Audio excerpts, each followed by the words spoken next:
And now we're recording. Nice. Hello, YouTube. So we'll repeat the content warning that we said before we started recording, which is that there's some bad gender stuff a-coming. And, just for good measure, some very questionable portrayal of mental illness. True. Don't forget that. I can't. And I won't. But, you know, for the most part, once we weather this storm, it's mostly fine. My most of the thoughts that I've had about Danganronpa since we streamed last were what my big brain Sherlock Mind Palace moving words in front of my head to figure out what's going on. I hope it's okay if I'm just pushing buttons while you talk. Yeah, sure. Okay. And then the second thought that I have had after those complicated brain thoughts is that Hina better live long enough for me to give her the fucking flotation donut. Now that I found out that she loves flotation and donuts.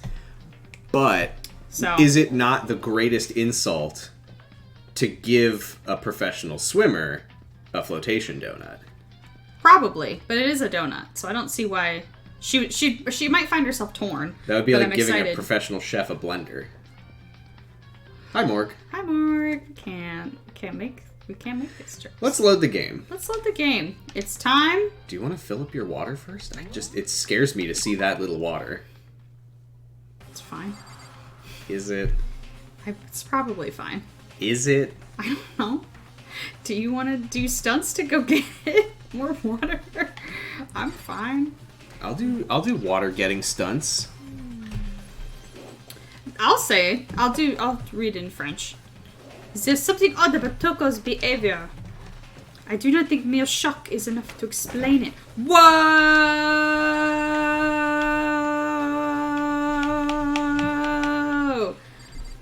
He's flipping out of the room. I don't even know. I don't think this is even on camera. Oh my god. That was amazing. 10 backflips. He did a cool backflip, and that was just incredible. He's so nice. He's going to fill my water bottle. He's doing flips. I also don't think that, I would be shocked if he was watching, but also I wouldn't be at the same time. I don't know. I feel like if we were playing like the Shailene Woodley game from that great video by Please Don't Destroy, I believe is the name of the YouTube group, maybe. But I think that's the only case. Woohoo! Did you guys know he was Mario? Did that show up on camera? Because I just did 3 flips. I think it showed up on camera. Okay. That was amazing. That was incredible. God. I've said it before, I'll say it again. This area is very cramped. It's a cramped area. Ugh. Yeah. We were just talking about... What was she saying about me? That you're very nice and you do flips. And that we probably shouldn't make jokes about certain people. Oh, I thought that said you can't make those jokes about Sam. He could be watching. No, we can't make those jokes, Sam, because he would be watching. But as I said, I think if we were playing the Shailene Woodley video game, maybe. But other than that, I think we're fine. We should stream the Shailene Woodley game. I'm going Woodley mode. I'm going Woodley mode. Why are you losing points? I'm in Woodley mode. Alright, well, let's... Yeah, I mean, it's genders. They did genders in this one. To quote Nirvana, the band, the show, I don't want to get gendered on this. Yeah. I was just saying a little song about gender not that long ago. Do you remember what it was? Gender is a really cool thing. No! We watched School of Rock the other day. That's a good flick. It's a good film. Anyway, we have no choice, right? We have to do this to finish through the game. We have no choice, right? We have to do this voice. It's true. Yes. Also, hello, Monster Shaped. Hello to everyone here today. It's Saturday. With Do a one trial last too. deep breath, I walked toward the elevator on shaky legs. Let's figure out what With happened. each step forward, I could feel my heart starting to race faster and faster. Let's find out what happened to As Chihiro. soon as everyone was on, the elevator began to descend. I couldn't get a handle on my voice, couldn't stop speculating. You'll never survive. Sorry, this is kind of inappropriate considering that Chihiro was murdered. Yeah. The steel box sank with heavy clunking sounds deeper and deeper into the ground. Also, Toko is feeling normal. She's fine. She's fine. And as we went deeper, the uneasiness in my heart grew bigger and bigger. The elevator was unaffected, however, and continued to descend without hesitation. Eagle-eyed viewers will notice that this is the second time we've been in the elevator, and also the second time that Makoto has personified the elevator in this way, where, like, it just kept moving. It didn't care how we felt about it. It's like, no, man, it's just an elevator. Until finally, it was just like the last time I was on the elevator. Swoosh! The steel box descended without regard for our feelings. Swoosh! Mm-hmm. It came to a sudden stop, like an elevator. Right. Gotta get into What do you bear mode. think? I redecorated. Isn't it so fresh? Isn't it so exciting? Don't waste our time with stupid questions. Let's get this over with. I need to stop. If I wobble the desk, the monitor wobbles and the then camera we all wobbles. wobble. Bebo, rather. Welcome back. I want to reiterate that I have bad vision. And from here, it looked like Bobo. But I remember that it's Bebo. Good. You're rip-raring to go. Gotta say, I don't hate it. Not at all. Okay, then. Let's get this show on the road. Everyone, please find your assigned seats. And so the curtain opened again. A deadly judgment, a deadly deception, a deadly betrayal. A deadly face, a deadly face. A deadly class trial. Let's get ready to class trial. Toko is one of the classmates, yes, and she is a key player in this trial in questionable ways. Oh, set your skills. I think you probably got a bunch of new ones. Increases the influence gauge by 2. It's basically your health bar. Not bad. Lost time limit for each phase. Thanks. Can't hurt, but I'd say that's low priority if you have anything else you want instead of it. No, I don't. Great. Let's fucking go. All right. I'll be honest. You could equip none of these, and it would make basically no difference. That's saved. Ready to go. I think every time I've played Danganronpa, by which I mean in each game, I've assigned my stuff at the very first trial and then never bothered again for the rest of the game. Well, Toko's not a problem, but Toko's not the key problem. You'll see. It's bad. If you can figure out who done it, then only they will receive punishment. But if you pick the wrong one, I will reiterate, everyone content warning for Just issues. gender-related problems. We'll make. I'm sure we'll feel. You can tell probably how we feel about stuff. Yeah, also, don't worry about getting caught off guard by it, because it's so fucking obvious what's going to happen when it happens. First, we have to make clear what was used to deliver the fatal blow. Oh boy, here we go. It's this again.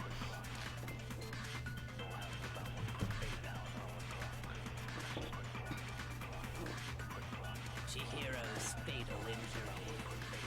It appears it was a head wound.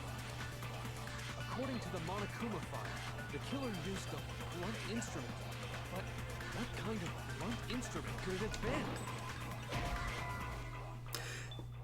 So, just to remind you, because it's been a little while since the last trial, when you shoot a bullet at words, you are saying That's what wrong. you're saying is incorrect, and here is my proof. Oh. So okay. he was literally asking a question. I think that was kind of a trap to remind you of how it works. Yeah, Okay. this is a heavily discoursed part of the series, and for very good reason. What kind of blunt instrument could it have been? I bet it was was an iron pipe. Interesting. That certainly Don't forget about slow mode. I thought I had it. This is fine. It's fine. It's been a little while. You can press start to get the controls rather if you don't remember what the button is, because I sure don't. Yeah. the killer used a blunt instrument. But what Yeah, I think I was just too slow and didn't aim correctly. I bet it was an iron pipe. Interesting. No, I mean you can slow it down. That's what I was doing, I thought. No. Here. Concentration. Oh, Right it's bumper. the right bumper. Yeah, I yeah, thought yeah. it was the left bumper. I'm so sorry. I've never gamed before in my life. She's lying. No, that's wrong. Just pull out your Switch. According to the This Nintendo Switch proves that you are a gamer. But what kind of blunt instrument could it have been? I bet it was an iron pipe. You're an iron pipe.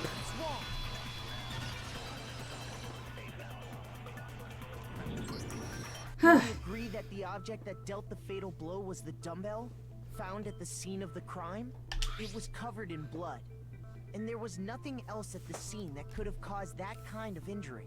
And the wound on the victim's head is consistent with the shape of the dumbbell. As far as I'm concerned, there's no mistake and no room for doubt on this one. Makoto is just a little boy. He's a tiny lad. That's so creepy. If you don't mind, I hate Hifumi, but he's funny. let's move on to I'm discussing sorry. the culprit. Although, I believe the criminal behind this heinous act is already quite clear. What? For real? Chihiro's killer is the fiendish serial killer, Genocide Jack. Genocide Jack. Genocide Jack, the fiendish serial killer. Did he really kill Chihiro? New element has been added to nonstop debate. Tell me about it. Lines of white noise will appear to disrupt your reactions. Oh, great. It's not a big deal. I know, but I'm already You'll having see. enough trouble as it is. You'll see. Even to attach the silencer, you can use press the A button to attach the silencer. We can use to shoot down the white noise. They actually make this sound harder than it is. Okay. Great. I didn't read any of that. Literally, No, I read it, but I didn't read. We didn't. Literally, read that just like sort of crosstalk dialogue will appear, Okay. and you can't shoot the weak points through it. So just press A while looking at the crosstalk, and it'll get rid of it. So like that purple text. Case closed, as far as I'm Yeah. It also gets you a little bonus time, as if that matters. You have 15 minutes. Why? What makes it impossible? Well, I mean, come on. Good point. There's just no proof for it. So, speaking of Genocide Jack, So there was where they put the white noise over what you're trying to shoot. So you can press A to quickly get rid of it, and then shoot the truth bullet. Culprit is Genocide Jack. I'm sure of it. Case closed, as far as I'm concerned. But that's impossible. Why? What makes it impossible? Just get some time. Come on. There's just Keep your wits sharp. No, that's wrong!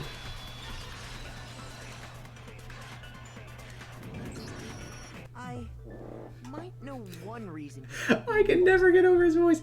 I found this file while I was looking around the archive in the library. I this guess fucking it's chair. some kind of confidential file the police put together about the Genocide Jack case. And it's here in the school for some weird Kinda weird as reason. shit, isn't it? Thank What you. was something like that doing in the library? Voice of reason. It is probably more trouble than it's worth.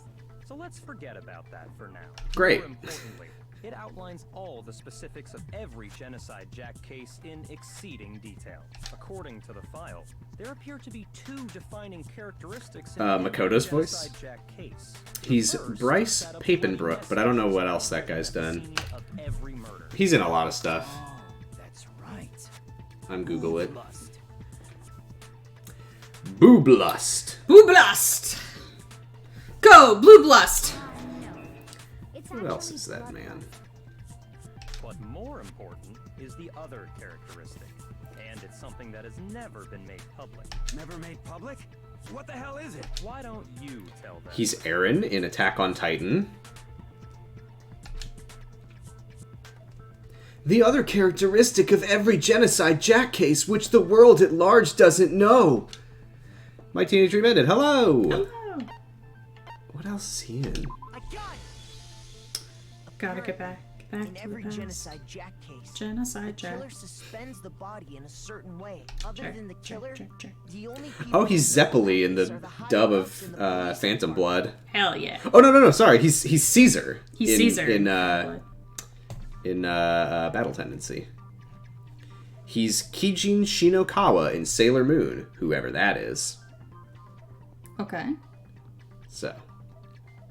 Oh, oh, never mind. Oh, wait, no. Oh, he is the main boy in Sword Art Online. Oh, he's just sort of a boy. He's the one who makes a glopping sound. However, Chihiro is most Yeah, he is a murderer. suspended in the same way. Genocide Jack is a murderer. So, Hi, I'm Genocide Jack. Nice to meet you. Oh, don't worry about the name. Don't worry about the name. there's only one logical answer I can think of. It's because the culprit in this case is the real Genocide Jack. Fucking way. Loving their portraits. One of us? Yes, in fact, it's Toko. What? Genocide Jack's true identity is Toko Fukawa. He just tweeted it out. What? Hey. Okay, Jennifer wait, hold on a sec. Oside Jack. Like, lot of She's phobia Irish. or whatever, remember? What kind of serious Hemophobia? is afraid of blood? Genocidus Now, Jacklemore is really... hemophobia is a medical condition. Is Toko Oh, when your Genocide blood is Jack? afraid of itself. The answer Right. is yes Is it? and no. What is, no, that. No, Fear of I think blood. hemophilia is a medical condition. Yeah, hemophilia is absolutely a medical God condition. damn it! I fucked up. I'm sorry, everyone. Man, why is this gotta be so complicated? It's like calling Makoto like large Makoto. Big guy. Do you want to know what I eventually was gonna say? Pinhead Larry. I mean, his hair, that would be a fitting name for him with that Who Ahegao. you calling Pinhead? What it means for genocide? Ahegao? No, Jack? Ahoge. Ahegao is the gross. Yeah, hentai you know face. what? I kept going. Ahoge is the spike of hair. I kept going. I was Those like, that those doesn't two seem words, I correct. always mix them up. Oh, it's time for Hangman. Nice. Yeah, Makoto's the guy who's always coming. Oh wait, what was the so remember when Ahoge, it's the hair spike. Remember when I said that there's some problematic portrayal of mental health stuff in this? This sucks. What am I doing? Do you know what it's asking you right now? No. The question is Oh, great. What is Toko? Oh, cool. Yeah. What are you doing? What are you doing? What are you doing? I don't know. You just lost. What the fuck? Because when you guess it, Hold on. when you guess an incorrect letter, you lose health, and you were just button mashing on every letter you saw. What the fuck? This sucks. How do I stop it? I don't No, want to stop it. it just Oh. yeah. Oh, yes. Oh, great. Okay. Genocide is volunteering at the cat shelter again. He's so gentle. We should start calling him like genocide or something. I didn't know what word I was spelling, so I was just button mashing, which is dumb. What it means for Genocide Jack to be This Toko, is- but also not to be Toko. The answer is she's not just one person, but multiple people, right? And What's the a- answer in the Hangman is a fucking What's a very slur offensive bitch. word for that? I was like, it can't be that word, and then by the time I realized it was that word, I got mad. That word is more offensive than ahegao.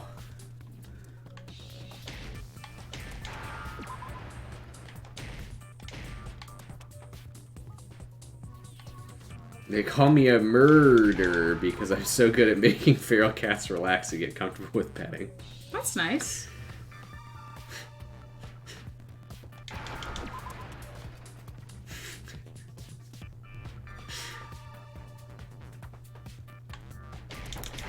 Do you remember on Series 6 of Taskmaster when they had the task that was put the most Well, things... you know, I'm not very good at the game. When they had the task that was put the most things in your headband, then while keeping them in your headband, make the biggest pancake and eat it. And Alice Levine fills her headband with stuff, and then she's making the pancake, and then while she's making it, she just starts and shaking everything out of the... Mm-hmm. That was what happened with you just now. Where you were just like, okay, got that letter, got that one. Fine. Somewhere in the file too. They thought that the suspect might have, what did they call it? Dissociative identity disorder. Which is not schizophrenia, but fine. Okay. Oh yeah, I mean, Hangman's Gambit is a terrible, terrible minigame. It shouldn't exist. Perfectly acceptable. Toko's strange behavior Isn't that an offensive word to use? proof enough No. that he has a split personality.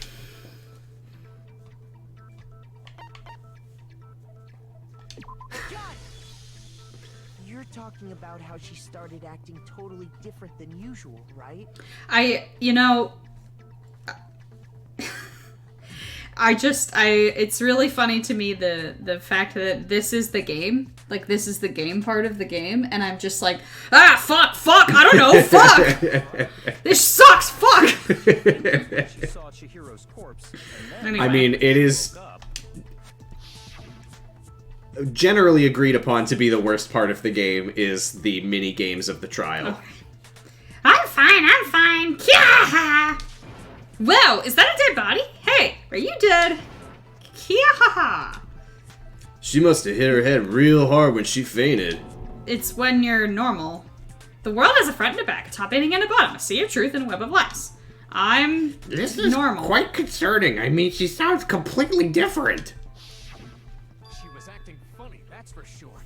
That melancholy tone of hers completely disappeared. Don't go assigning adjectives to my tone without permission. Not to mention, once she regained consciousness and saw Chihiro's body again, she was utterly calm. In other words, within her is one personality that can handle blood, and one that obviously can't. She's the ultimate writing prodigy. She has a series of romance novels that are incredibly popular. She personally is responsible for fishermen shooting to the top of every sexiest men poll in the country. Fanfic creator is Hifumi. I won't let Genocide Jack have control. She did say that. I'll drive out the killer, drive out the murderous fiend.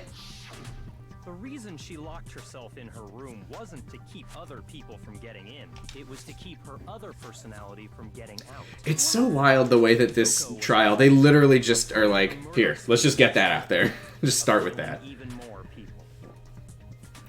Now, go to your local supermarket, and in the frozen food aisle, you will find the Gordon's Fisherman brand of fish sticks. You will open up the freezer, and you will look at him, and you will say, God damn. Gordon's Daddy fisherman AF. guy looking kind of thick, though. Yeah, in Japanese, he's the ultimate doujin creator. So just general fan content, manga, art, merch, etc. How can you know all What is it? Gordon's Fisherman? Mm-hmm. Oh, This is based Gorton. on a joke that I had with my roommate in college. I am Gorton. There's definitely a better way to do this, but He's kind of a Pierce Brosnan to me. Gorton? Gorton. Oh, it's Gorton. Gorton. He's zaddy. He's dilf as fuck.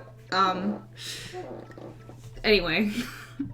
I do believe you misunderstood. I'm sorry about the squeaking chair. I'm not just farting all the time. How can you know all this? I don't actually know if the mic is What she picking that up, wants but to know is, how could you tell them? Last night, just before Monokuma gave his motive speech, Toko and I had a strange conversation. She I'm told so me sorry the about this most chair. Interesting story.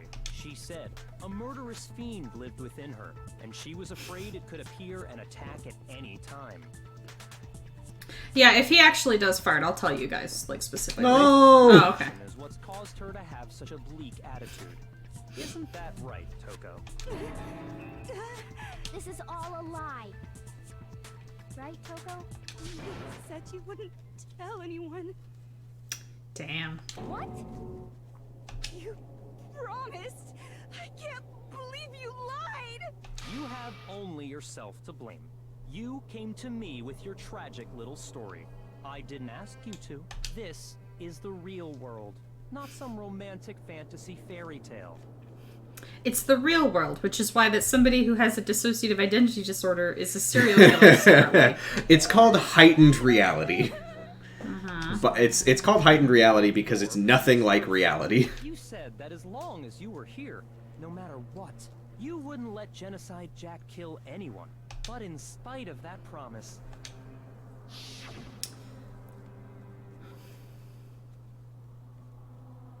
I'm sorry. Couldn't keep a promise. But don't worry. Never again. I won't let Genocide Jack have control ever again. Snow-oo, what's this? You said if I kept my promise, you would go out with me. That's the only reason I promised. How many times do I have to tell you? I never said that. But you weren't able to do it. You just couldn't resist that rush you got from killing, could you?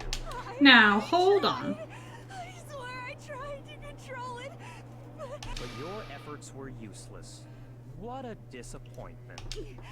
I hate you. Well, the opening act is nearly finished. All that's left is to hear from the person in question directly. Person?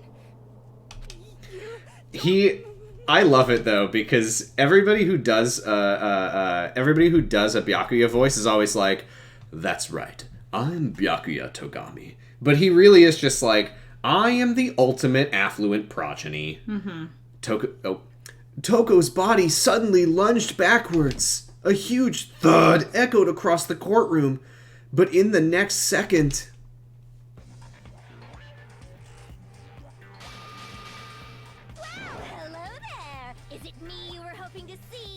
It's Aaron Fitzgerald, who is Chie Satonaka. That's my friend! So you figured it out, huh? Well, whatever. That is Chie Satonaka. I'm the ultimate murderous fiend, Genocide Jack! Or better yet, let's go with Genocide Jill! What the fuck is this? What happened to you? Not Toko, that's a loser name. And what happened is a textbook split personality. So what if one of them happens to be a serial killer? You should turn a blind eye to one's fault. Can I tell you some I think it's behind the scenes lore about Toko. I'm pretty sure it's from like a concept art sheet. It has no bearing on the plot, but it's a truly horrifying and disturbing detail, which is the reason that Toko doesn't bathe is because whenever Genocide Jill kills someone, she carves a tally mark into her leg, and Toko doesn't want to look at her leg and see that there's a new tally since the last time she saw her leg.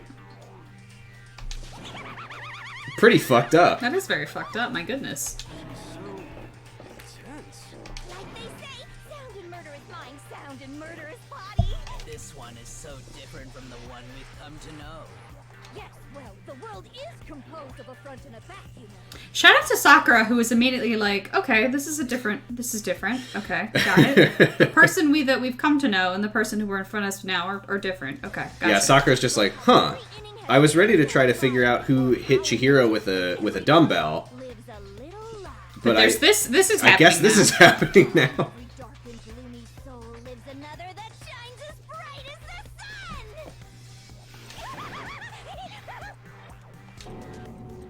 This is the murderous fiend Genocide Jack? This is beyond insane! Miss Jack, Jill, can I ask you a question? What's up? I'll say Hey, it. what's going on? I'll say it. All of the problematic aspects of it aside, I do love Genocide Jill. I think she's really funny. Some of us think we might be the mastermind behind our entire situation. What are your thoughts on that? I love Hifumi going in like this is a 60 minutes interview. Okay, so what are your thoughts about Any response to the claim that you are the mastermind who put us forward. into this situation? Yeah. I'll tell you, I am the mastermind of all masterminds. Just kidding. Then it's not true? Of course it's not true. How dare you try to link me to that creepazoid? And another thing, the police and government and society in the outside world are totally powerless. Oh, okay. I mean, they just let this idiotic bloodthirsty maniac go buck wild all over town. Sure, I'm a bloodthirsty maniac, but life is pain, right? To live is to hurt other people. She makes a really good argument. It's a necessary evil if you want to survive. The act of living itself causes pain for everyone. Just kidding again. Ooh. Should be enough to convince you. This murderous fiend Makoto's just like, for Chihiro's death. I give up. We're 20 minutes into this, and I already give up. A motive? Remember what Monokuma told us? If someone didn't murder and graduate within 24 hours, an embarrassing memory or secret would be revealed. Well, let's assume that Toko's secret was about Genocide Jack. If a secret like that came to light, Toko's life would have undoubtedly been forever ruined. So she had a very clear motive to never have that Fingers- side of Didn't like the lights flickering. Yeah, I don't understand life and why this happens every single time. But sorry, as much as I hate to admit it, I'm not Fucking internet goes out again. I'm gonna be quite peeved. But I cannot imagine anyone other than you could murder someone in such a bizarre fashion. Maybe so, but nevertheless, it's the truth. Do you really expect any of us to believe you? Yeah. I could never believe a word you say, you monster. For whatever reason, yeah, the last couple times we've streamed, like, I mean, this happens. There's just to like us. a really quick like flicker, and it's Yeah. enough for the internet to go out for like 10 minutes. Yeah, our power does seem to do that sometimes, though. Like, I don't know if it's the wind or rain or whatever. Yeah, it's Our power's it's not usually great. the wind. Yeah. Yeah. Oh, did he say something? Oh, maybe she's totally right about that, but something's still bothering me. What she said. I'm gonna need to get some more details about all of this. There's another element missing, of course. Which is? The status of the dead body and the way that Genocide Jack's. But I didn't kill anyone. You say that, but do you really expect any of us to believe it? Perhaps if you had an alibi, that would change things. Oh, an alibi, huh? Now we're talking. When you compare your past murders to this incident, the modus operandi matches completely. That's wrong, bitch! Get on my level! Are the methods of murder really exactly the same? I'm not so sure about that. I think there's a slight difference between the Genocide Jack cases and this one. Huh? What? Oh, you don't know? Well then, human garbage, let me tell you. Yeah, get his ass, Genocide Jill. I murder with passion and conviction. I consider myself a professional, and I have a very particular way of doing things. I'm just enjoying that this is just Chie, and I'm like, that's Yeah. my friend! Yeah, I think the voice acting helps a lot. But what happened to Chihiro? It'd be like if that same Italian restaurant started using ragu or Chef Boyardee. If you wanted to escape the school due to being wrongfully convicted and causing everyone to die instead of you just screaming, I love murder is pretty based. You gotta respect it. Phrase that in a way that maybe makes more sense. There are two clear differences between the Genocide Jack cases and this one.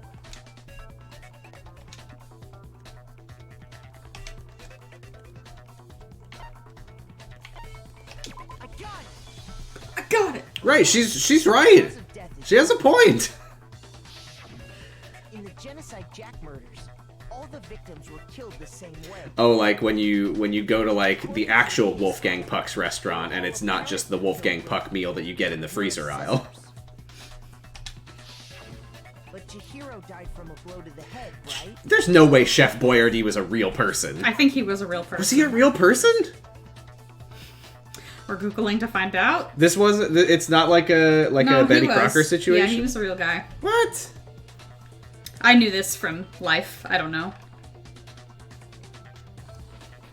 Well, yeah, I mean, at the time, like... okay. People didn't start eating Italian, like... Italian food was not, like, I learned this from watching the television program of Bomb Girls. Yeah, Hector... Boiardi. Actually, no. It's Ettore Boiardi. And then they started calling him Hector Boiardi. And he put his name on his chef's hat, spelled out Boy-R-D. So people would know how to pronounce it. No, it's good. We're learning. We love learning. This is what we do. I think the thing about it, like, I learned from the show Bomb Girls, as, you know, like, it's in the 40s, people were not eating spaghetti. Like, people didn't just, like, eat that casually if they weren't Italian. So, yeah, you really had to kind of... Chef Boyardee, he's on TV, and he's like, hey, did you guys know Italian food is really good? And everybody at home is like... Fucking A. Everybody at home who's like a wasp in the suburbs is like... I never would have imagined that he was a real man. God, no, we don't need to get... My grandma had a kid's book from the 50s about a kid learning to tolerate her next door neighbor who eats weird food like pizza and lasagna. I mean, we don't need to get into it, but history was crazy. My mom was like, oh, I didn't eat a bagel until I was in college. What?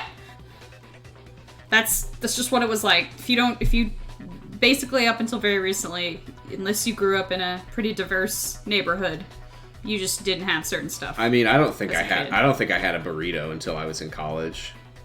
Although that was one of those things where it was like my family would go to Mexican restaurants when I was a kid, but I was just a picky eater, and I was like, oh, I don't like beans.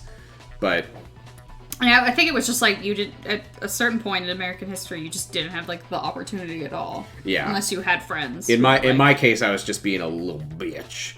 But yeah, no. I have those moments a lot of the time now as an adult where I'm like, wait, like, I'm an adult. Like, I can eat this thing that I didn't eat as a kid, and it's probably fine. I ate black beans, like last month, I think, for the first time since I was in, like, middle school. Good catch. I tried black beans once as a kid, and I was like, meh.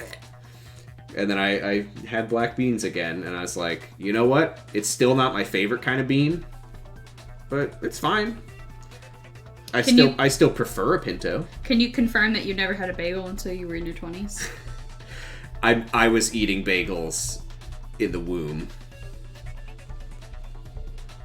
Food is weird. Life is a rich tapestry. I mean, and this all came about because Genocide Jack said Chef Boyardee. Mentioned Chef Boyardee, and we were like, that's a man. When I was a little kid, I mean, you know this. My grandparents are very like my grandma will go into a restaurant and be like, no, don't apologize. Can I get a grilled chicken breast on a piece of pita bread or whatever? She does eat like that. And yeah, so anytime we would go anywhere, my grandma specifically would like order my food, and she'd be like, and make sure you ask for it totally plain. You don't want anything on it. And I was like, oh, okay, I guess I don't want anything on it, please. And then becoming an adult and being like, I actually enjoy when there's lettuce or a piece of tomato. You know what? I think that sauce is a welcome friend to the burger. Anyway. No. I do need to tell the story of the time that my grandparents went to a trendy trendy organic burger place. Where they, I won't say the name of it because I don't want anyone to swat my grandparents, but they went in because the rest of my family had eaten there. They're like, ooh, very good. I've been there. I think I got it was like chili and Fritos on a burger, and I was like, it's pretty good. And my grandparents went, and they walk in and they see the menu board, and it's like, all of our meat is certified organic, no antibiotics, blah blah blah blah blah, etc. Grass-fed, da da da da da. And my grandma asks the person behind the counter, "Excuse me, is it possible that we can get our burgers with just regular ground beef without all of that stuff? We don't need all that stuff. We just want regular ground beef in our burgers. Put the back in. We don't want the organic. Put it back in. Can we get inorganic burgers, please? Your grandma is an amazing woman, I'll tell you. And I wasn't even there for this, but my mom filled me in on this story. She said that all of their like sodas in the fountain are like their own soda. They just got their like syrup and they carbonate it or whatever. So my grandma tried their like lemon lime soda, and my mom said that she had the straw and she was sipping and she would go, ooh, spicy. It's spicy. And when they left the restaurant at the end of the night, my mom asked her, "So what did you two think of the place?" And my grandma said, the immortal phrase. And we say this to each other constantly. Well, at least now we know what it is when people are talking about it. My grandma is fucking hilarious. She's really good. Oh my god. Yeah, one of the top things is whenever we started dating. God. And you told your grandma that... Here, let me get ready on the oof button. You told your grandma that you were seeing a girl, that you had a girlfriend. And she absolutely... I changed our relation status on Facebook. He changed his relationship status to in a relationship with me on Facebook. And his grandma thought it was a joke. I can't remember the... Oh, sorry.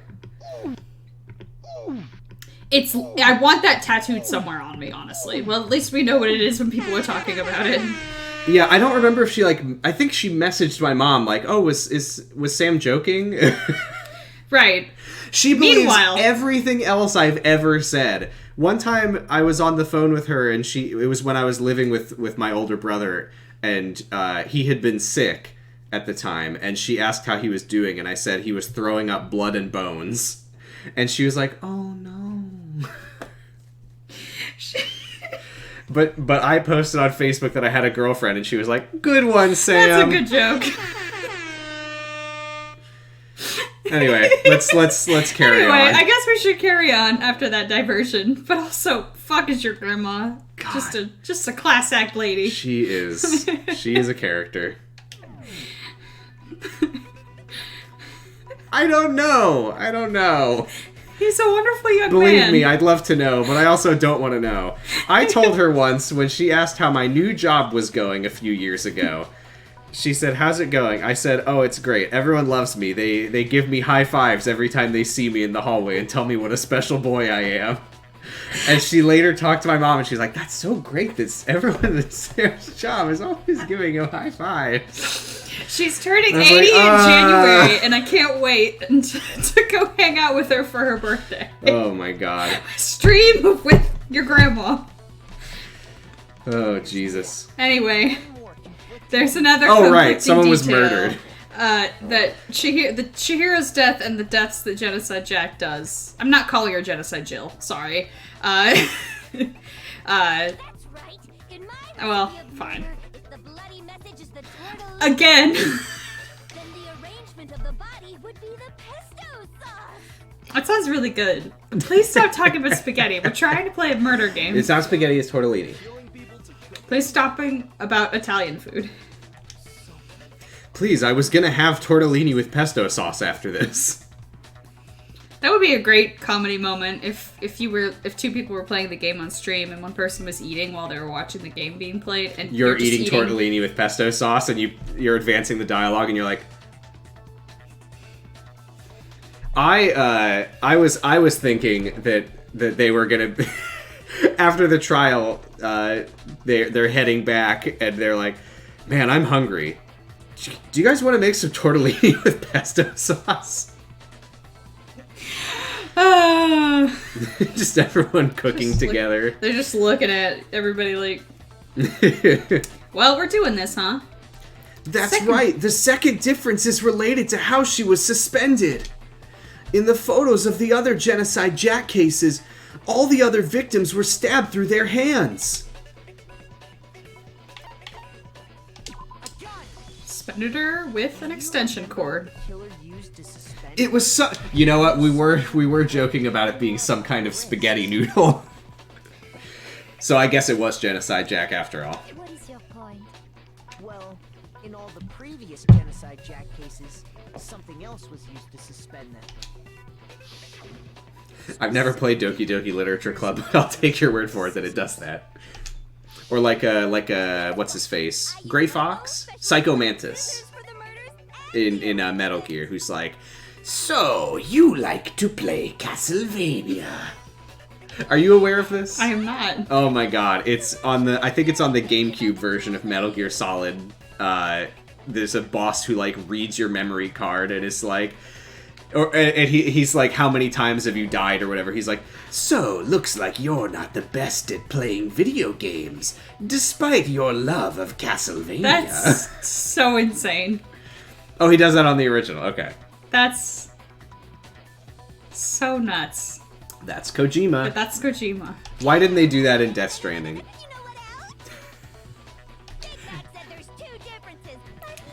I want you to know, I was trying so hard to lead you into calling him Big Mac earlier. When we were discussing calling him Tiny. I was like, oh, that'd be like calling him Large Makoto. I said, big guy. Big Oh, it would have been so man. good if I could have gotten you to say Big Mac. Are you referring to me? Listen up, Big Mac. There's actually one more difference. Huh? Genocide Jack is just really hungry. Notice? Take a look at who the victims were in each Genocide Jack case. There's a pattern there, just waiting to be discovered. Oh, she only kills dudes. Figure that out, and it'll be plain as death why I couldn't have possibly killed that little lolly girl. Names of every victim. What you'll notice is she couldn't have killed Chihiro. Chihiro was a girl. Is it because Chihiro was a girl? Bingo, bullseye, right on the money! What are you talking about? In all the Genocide Jack cases, all the victims had something in common. Ken Harada, 32. Tetsuhiro Honda, 17. Shoji Gaku, 23. Kanno Issei, 14. Takeshi Yoshida, 30. Yeah. Komatsu Nataro, Takefumi Gono, Ichida Naohia. Whoa, Naohia. I've never seen that name before. Takeshi Masamue, Yuto Yumejima. There was no end to it. They were all guys? That's right! The people I killed with such passion and conviction are all adorable little men! She killed a 14-year-old. To be fair, they are all teenagers. That doesn't make it good, but What's wrong with you? I can't help it! I'm just a full-throttle boy-on-boy fan! she may very well have been 14 at the time. Oh, there was a line earlier from Toko where she was like, don't fucking compare my work to yaoi. Because Hifumi was like, I bet you're secretly into, like, yaoi shit. And Yeah. she got really mad. Now, I don't know what this means, though. What? Why are you killing them? Oh. Now I'm on the fast track to becoming a full-fledged fan madam! So since Chihiro was a girl and not an adorable little man, you wouldn't kill her? I don't know what Fujoshi means. Fujoshi is... Just because they're both noodles? Don't Is it like a... does it mean Fujoshi- yaoi girl? Yeah, it's a girl who's really into reading, like, yaoi. Okay. Again! Oh, Rotten Woman, yeah. I have too much passion and conviction to cross that line. That's the absolute reality of the one and only. We get it. You've clearly explained your hobby and your philosophy. But that's not all there is. And a lot about cooking noodles as well in the process. When you're forced to kill in order to survive. Quiet, lolly car! Slowly. Cur. Get his ass. Yeah, that's how you fucking talk to Byakuya. Isn't as petty as mere survival. And if by some fluke I did kill to survive, why would I bother with the message and arrangement? It'd make me the obvious suspect. That does make some amount of sense. Plus, whatever reason I have for killing, I would never leave out my prized scissors. Who would go out of their way to use a big, stupid, heavy dumbbell? Maybe you used the dumbbell because you couldn't find any scissors in the school? Any scissors? I don't just use any scissors. I only use my own set of high-class envy of the entire world scissors. Okay, whatever. Still aren't any All right, chill out, lady. Are you sure about that?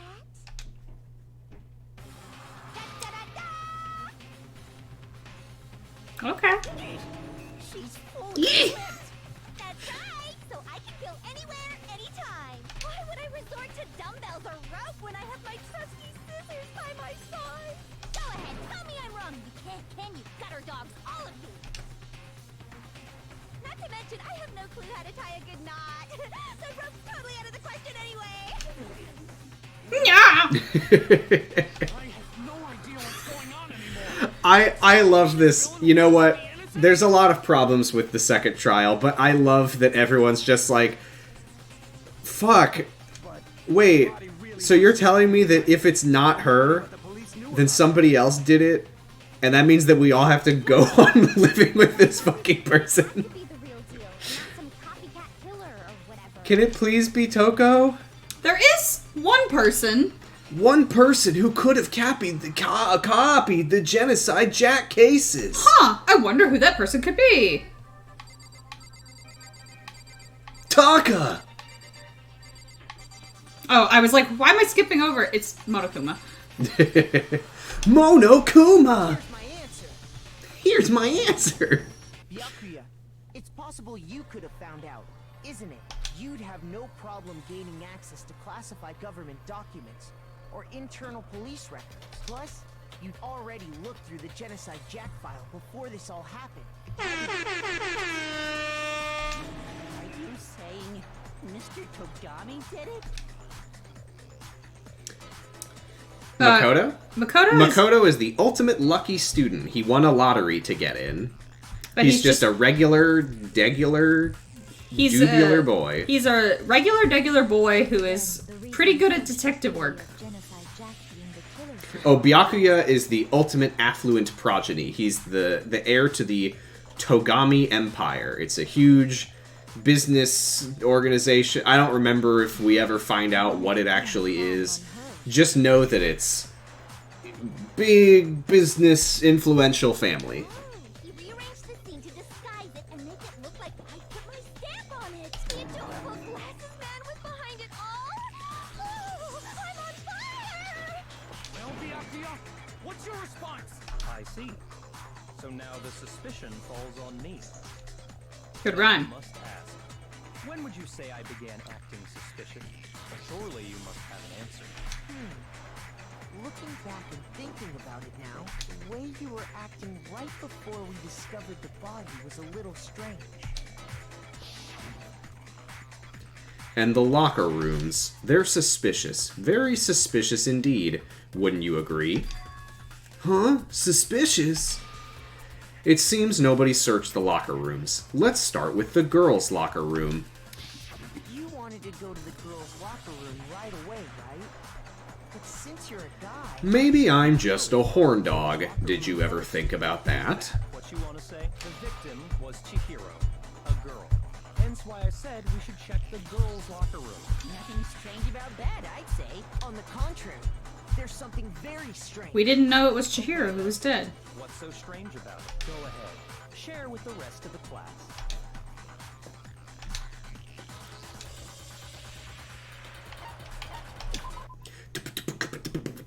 Truth flashback! Oh boy.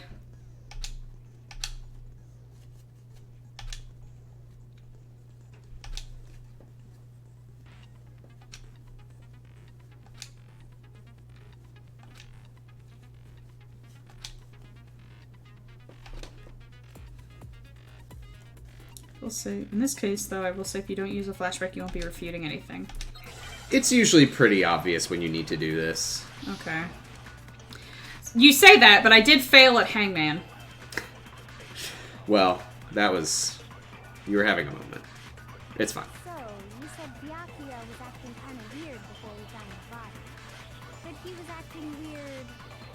how? If you're presented with the opportunity to check out the girls' locker room, You absolutely take it. Thanks. That's a natural reaction for any guy. The victim was Chihiro, who was a girl.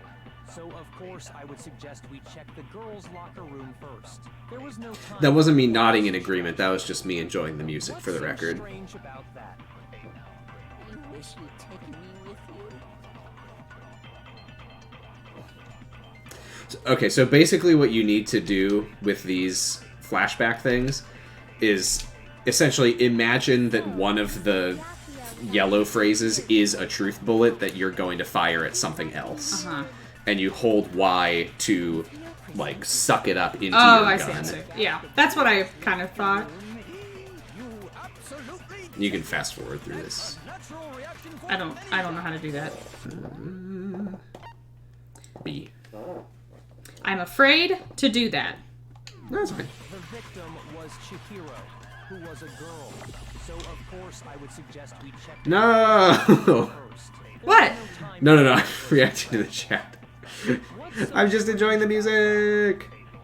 You wish you'd taken me with you.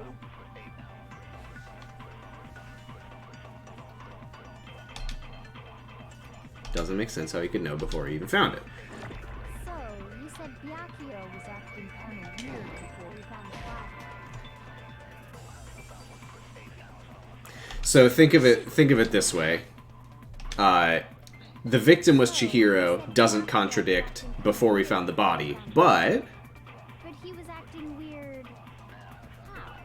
If you're presented with the opportunity to check out the girls' locker room, You absolutely take it. So, am I stupid? I might be stupid. Like, what? What's your confusion? So, do I need to suck this up or shoot it? You need to shoot that. You gotta think about what you're contradicting with what. So, the victim being Chihiro doesn't contradict anything about him saying something before they found the body. But the fact that they haven't found the body yet contradicts him knowing that it was Chihiro. But you don't have the bullet yet. Well, where do I get the bullet? The bullet is the first. So I'm supposed to suck up the first thing and then shoot. Yes. Why didn't you say that?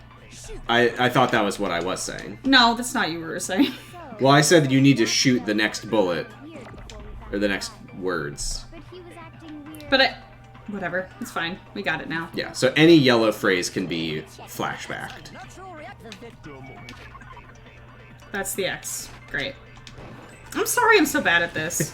It's okay. This is like the 4th time you've ever used an Xbox controller.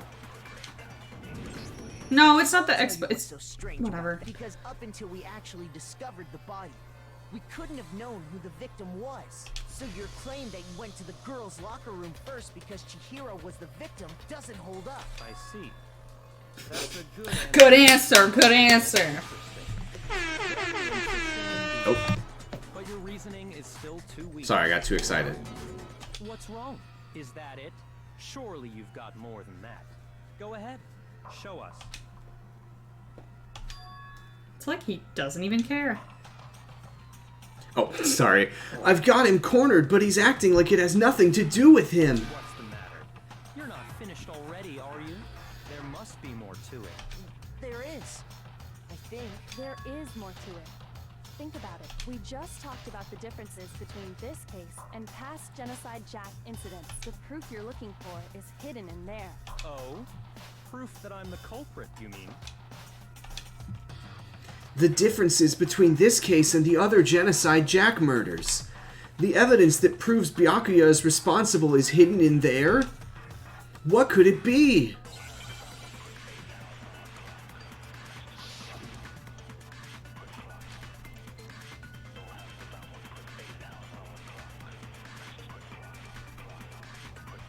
What? The difference between the cases? You want me to explain it again? When I want to kill, I use my very own special scissors. And I use those same scissors to arrange the body. But Chihiro was suspended with... It was some kind of rope. Was it not? That's right. It absolutely was. Then there must be something very fishy indeed about that rope. Hey, Byakuya, where'd you get it from? I'd never seen that rope before in my life. Obviously, The purple blocked it. It didn't, but it did. It didn't, but it told me that it was. So. Those hitboxes will get you every time. Then there must be something very fishy indeed. Hey, Byakuya, where'd you get it? I've never seen that rope before in my life. No, that's wrong. No, that's rope! Actually, I'm pretty sure you have seen it before. Because you see, that rope, or should I say, that extension cord? What? An extension? If that is your real rope, You've used the extension cord in the library more than I don't, but I'd like to imagine that. And the same extension cord that was in the library all this time went missing after the murder. And there's no way someone who uses that extension cord as much as you do wouldn't discover that fact. And Byakuya must be the one who took the extension cord. I can't imagine any other possibility. And I have an incredible imagination. Then your conclusion is something like this. I killed Chihiro in the girls' locker room, then hung her up and wrote that bloody message. I intentionally made it look like Genocide Jack was behind it. Is that about right? He's doing it again. He's totally calm, totally unconcerned. As if he's not even involved. Wait, not even involved? What's wrong? I asked you if you think that's what happened. Yeah, I mean, that's how you have, like, fucking Yasuhiro is, like... He's like, going into the Hangman's Gambit, and it's, like, dumbbell, and he's like, lead pipe. I've got it!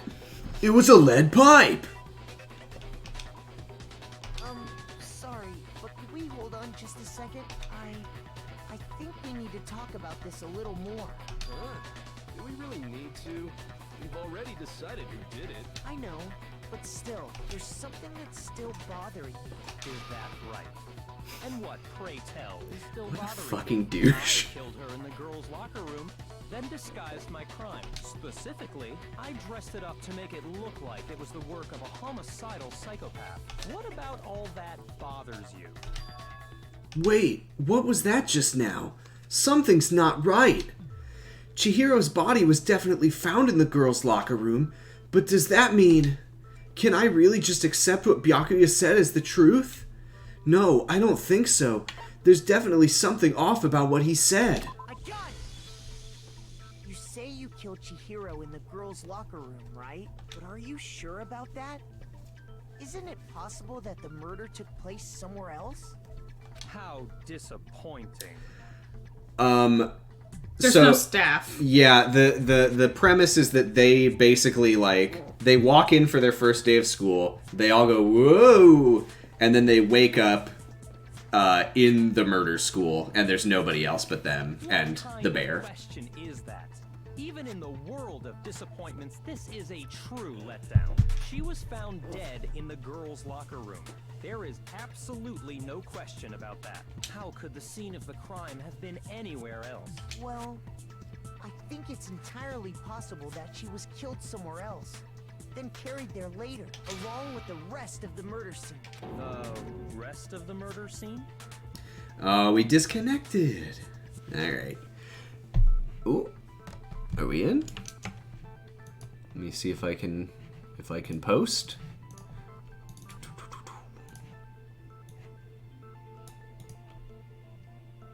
Okay. The stream is disconnected, but we're in the chat. Let me just check this real quick. Okay. We are in, I think. Wait, that doesn't look right.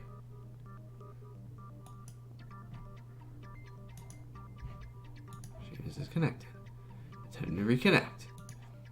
Trying to reconnect. Want to reconnect. Looking to reconnect.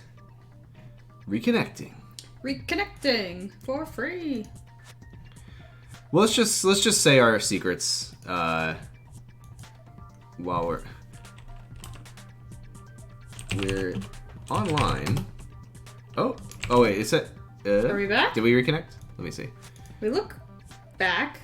Yeah. Yes, we're back. Okay. Yeah, we're fine. Our internet did something weird and disconnected us, but we're fine. And we're back.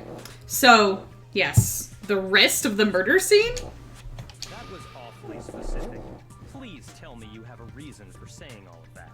I believe I do. Hey, Byakuya, did I just take you off guard? When the story suddenly moved to the crime scene, Byakuya, who'd been so confident up until now, maybe Byakuya never even realized that the actual scene of the crime could have been somewhere else. Hey, don't just move on without permission. What do you mean she was killed somewhere else? Come on, Makoto. If there's any chance... Everybody in the room was like, Makoto, what? Come on! Please! There was something that was switched between the boys' and girls' locker rooms.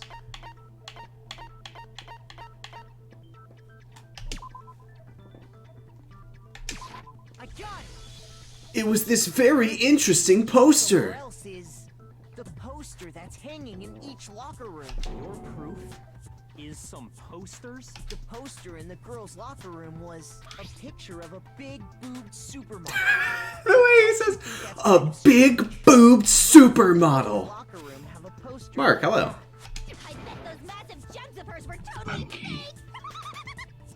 Meanwhile, the boys' locker room had a poster of the super popular boy band Tornado. Again, that doesn't really seem to belong in a boys' locker room. So you're saying that maybe the posters were switched? And there's one other thing I noticed about the locker room. You know what I'm talking about, right, Sakura? You're referring to my protein coffee, aren't you? Protein coffee? While I was in the girls' locker room earlier, I spilled some protein coffee on the carpet, but I noticed that after the murder, the stain had been totally scrubbed away. No, it's not that the stain was scrubbed away.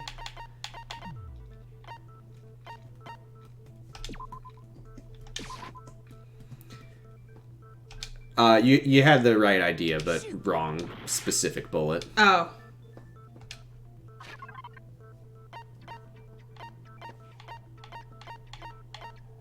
Yeah.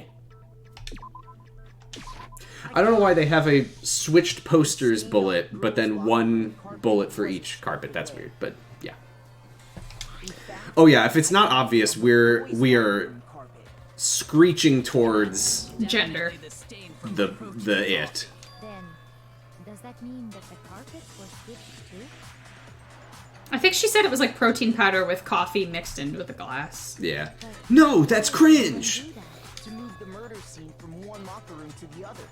It's certainly plausible, don't you think? What? In other words, in order to completely swap the scene of the crime, the blood-stained poster and carpet were moved along with the dead body. By doing this, the killer was able to change the entire room where the murder took place.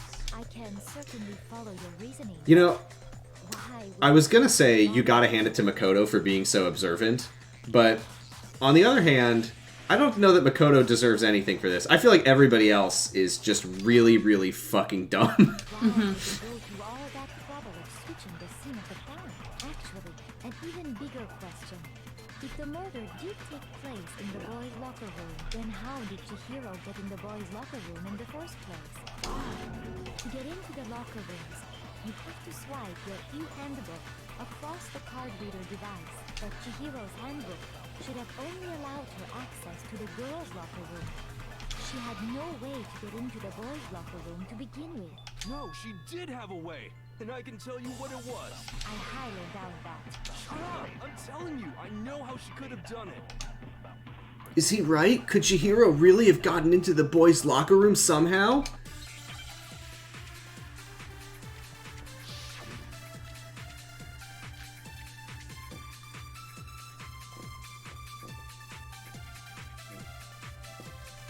Is it really possible?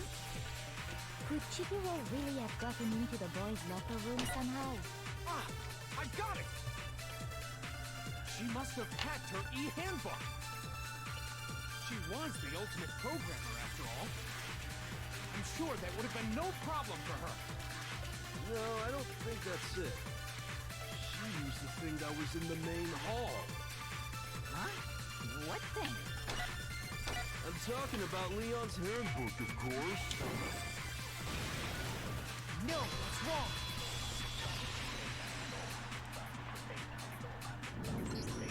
No, I don't think Chihiro used Leon's handbook. Why not? Because Leon's Good guess, though. broke. Oh. Yeah.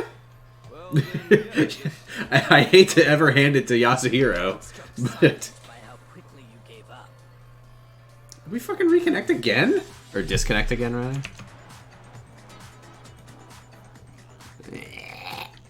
Come on. Starting. We should be back now. Yeah, I think we're... Yeah. That's annoying. It is annoying. Get there. Let's connect and make sure that the robot is here. Robot's here. The robot's here. If our stream isn't showing up, at least hopefully everyone in the chat sees the robot connecting and is like, okay. Hello. Plus, isn't there a regulation against using someone else's handbook? Here, give it a minute.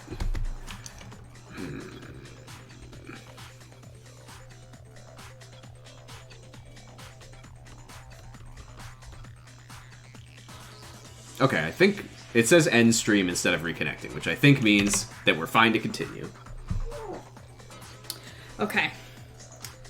Actually, the rule states that loaning your Let me celebrate by squeaking this fucking chair. In other words, you could borrow a dead person's handbook all you want, and you'd be safe. Yup.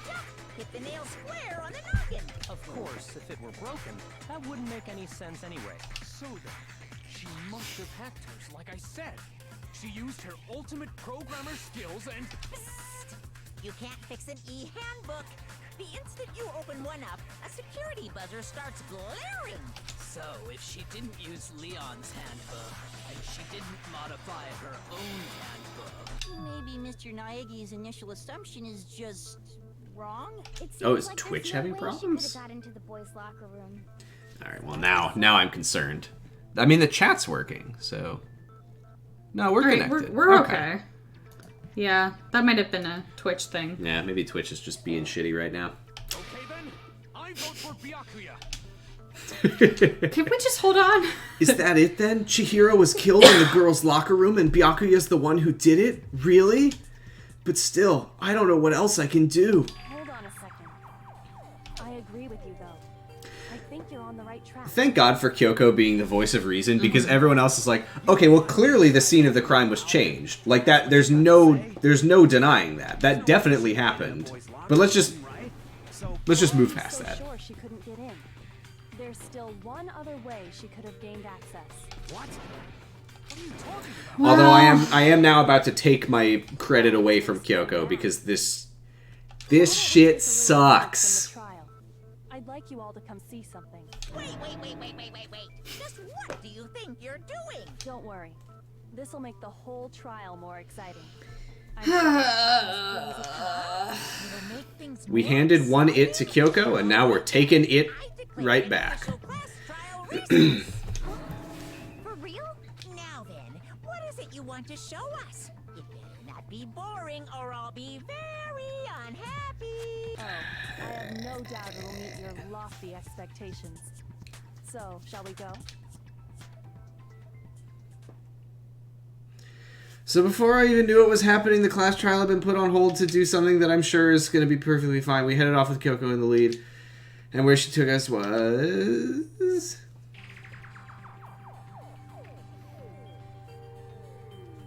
The girls' locker room? We've already searched this place top to bottom. What are you trying to pull, Missy? I'd like you to examine the victim's body. I'm going to put one final blaring transphobia content warning on this, but you could probably see exactly where this is going. Oh boy. Examine her carefully? Like using our hands? No, wait! It's probably best if I don't run my hands all over a girl's dead body. It's not that I'm freaked out or anything. It's just based on So I will say before this happens, Very well. I'll do it. at the end of the trial, there's going to be a discussion in the game of why this thing that we're about to see happen is actually totally fine. In fiction, canonically, this is not what it looks like to us experiencing it right now. However, we'll talk about it later. But we'll get to it. Just, saying right now at the top, this fucking sucks. Just let one of the boys do it. Even with the, like, actually here's why it's okay explanation that we'll get later. So just leave this to me. Sakura. What is this? Some kind of secret girl-on-girl action? Is that what you two are about? That's not it at all. Stop screwing around. Okay, here I go. I'm sorry, Chihiro. Please excuse the intrusion. Putting her hands together in a brief press to requiredly examine the body. Be sure to check her entire body, and I believe we will solve this particular... Yeah, the way that Kyoko is, like, egging her on really does not help. What? This is... What is this? What is it? Not possible. It's not possible. Sakura's eyes were staring widely as Chihiro's lifeless form, her massive frame trembled. This girl is what? Is a boy. Ah, I see. So she was actually a he. Interesting.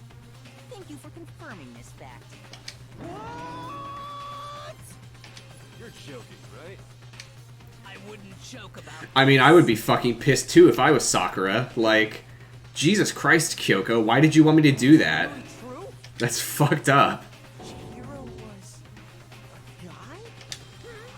Oh, what? You guys didn't know? Heck, I knew that right off the bat.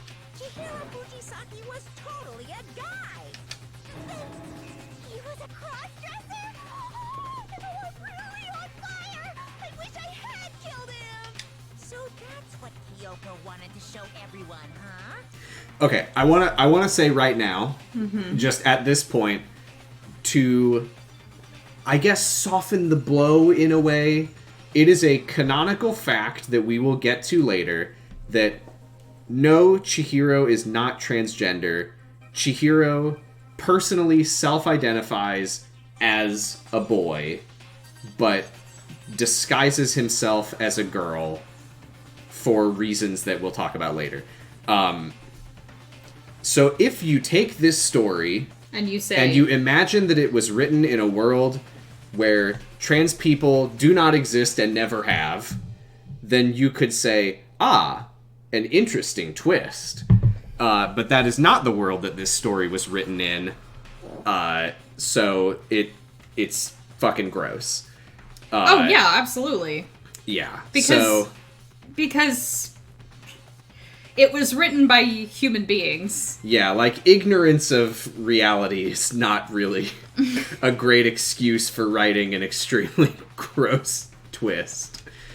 So, again, just getting that up at the top. We'll talk more about it as it goes, but yeah. This wave of excitement back to the courtroom and get back to the trial. That is the in-universe context of this gross twist. Let's resume the class trial. We've all just learned of the shocking revelation that Chihiro was actually a boy. Let's pick up from there. Yes, well, I don't know his reason for hiding it, but the fact is, Chihiro was not a girl, but a boy. To think that Chihiro... The thought had never even crossed my Because the mind. victim was male, he would have had no problem gaining access to the boys' locker room. Yeah, I feel like Sakura is definitely... Yeah, there's some... very masculine woman, and people are like, that's a girl! Like, it's... This game has gender, and it's so stupid. List his gender as male, then yes, that would be... I mean, like, even keeping this in mind, that in fiction Chihiro is a boy, period. Like, that doesn't... Like, what the fuck was that, Kyoko? Why did you do that? That's so gross either way. The victim was killed in the boys' locker room, and was then later moved to the girls' locker room. And the killer could have easily used Sayaka or Junko's handbook to get into the girls' locker room. So Chihiro really was killed in the boys' locker room?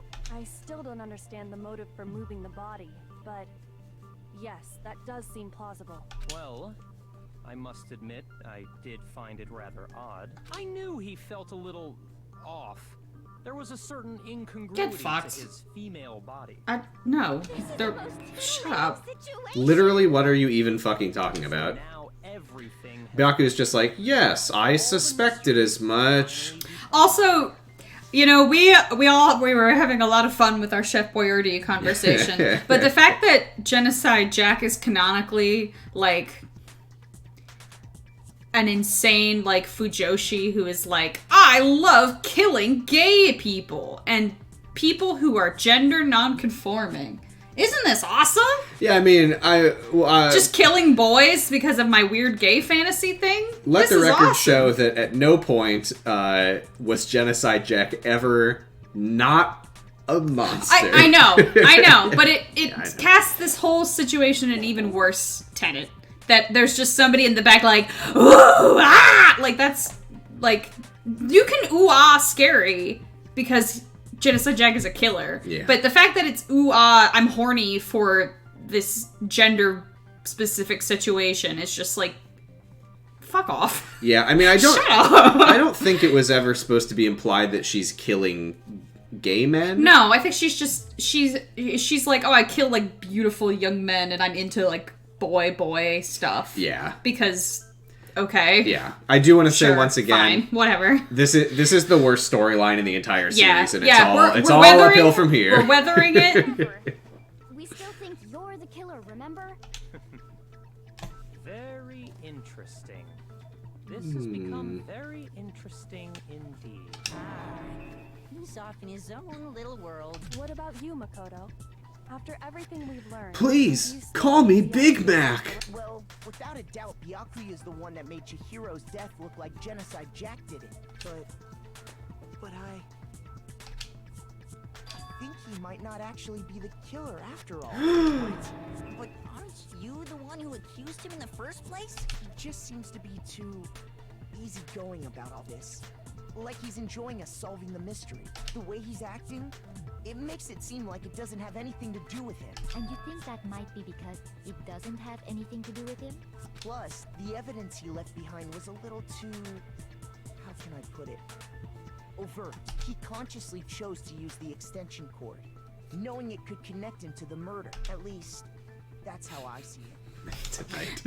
Mac tonight would have been so much funnier. I think in a better game, you could use that angle to examine homophobia and transphobia as a spectrum of violence interlinked with dehumanization, often linked with fetishizing gay people, but this is not clearly that game. No, that's not what it's trying to do. I don't think it even knows that any of those concepts exist. No, because it's written by, like we said last time, straight, cis people that don't know anything! Yay! Oh, I always forget that I don't have the cheer button on this fucking I mean, I'm assuming that they're straight and cis. Because they don't know anything. But they could be gay and not know anything. They could just be terrible. I don't know. But, you know, assumptions. Found out the murder took place in the boys' locker room. It seemed to rattle you. And then again, when you found out Chihiro was actually a guy. If you really were the killer, that stuff wouldn't have had any effect on you. So that's your thinking, huh? Well, it bothers me that you don't have more concrete reasons, but it's fine. I guess I'll mark it as correct. I'll allow you to not accuse me of murder. Correct? He's right. I am not the culprit. I just happened to come across the corpse in the girls' locker room and decided to alter it. Are you fucking with us right now? No, I am not effing with you right now. How is he less cool than Makoto? Even Makoto says ass. He's doing the I'm not swearing like you B word. What an absolute chode. Go ahead, find it very hard to believe. You're free to be executed along with the rest of us. If you're really telling the truth, then why? Why do you do that to his body? My reasons hardly matter right now. Uncovering the culprit is much more important, wouldn't you say? I think that if it had really started to go that way, I think that he probably would have been like, okay, that's enough. I will not keep quiet any longer. We're all good, aren't we? I thought it was clear Byakuya did it. Bro, pay attention. If there's any doubt whatsoever, we need to explore every possibility. Yasuhiro's just like, we all die here. it's a nice room. Very well then. I'm with you too. Wait, why are we saying that Byakuya didn't do it? Oh yeah, actually I'm in on it. Let's do this. No! Oh. Anyway, let's discuss this all as a group one more time. We still have time to make our decision. That's very true. Our lives are all on the line. Excellent. Then shall we resume our game of hide and seek? But if Byakuya didn't do it, then who's the real killer? Who murdered Chihiro? I'll be honest, in my shower thoughts, I've been thinking about this trial, and I'm like, well, it's Toko or Byakuya are the only ones that make sense to me, because I knew the thing about Chihiro. So now I'm guessing you have no idea. Yeah! I don't have any idea. That's certainly where I was when I played it. The killer was able to gain access to the real murder scene, which means... The killer is a guy. Because the only Since the crime boys' scene handbook... was the boys' locker room, you would need a boys' handbook to get in. The only boys' handbook that you could steal if you needed a boy's identity to get into the locker room is broken. So... Since Leon's handbook That's is what I apparently said. broken, the killer would have had to use their own. In other words, it had to have been a guy. But that's still not enough. I need to find some more clues.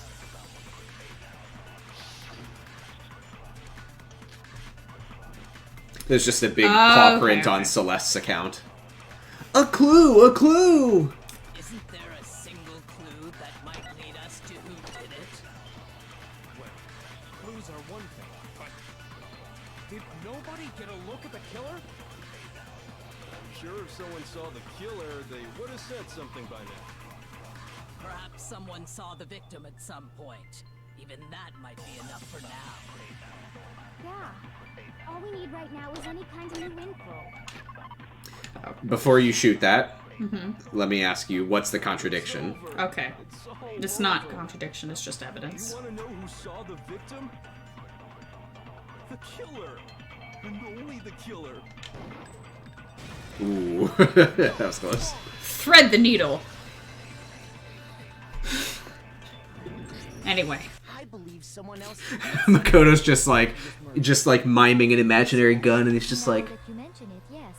I did. Celeste's account!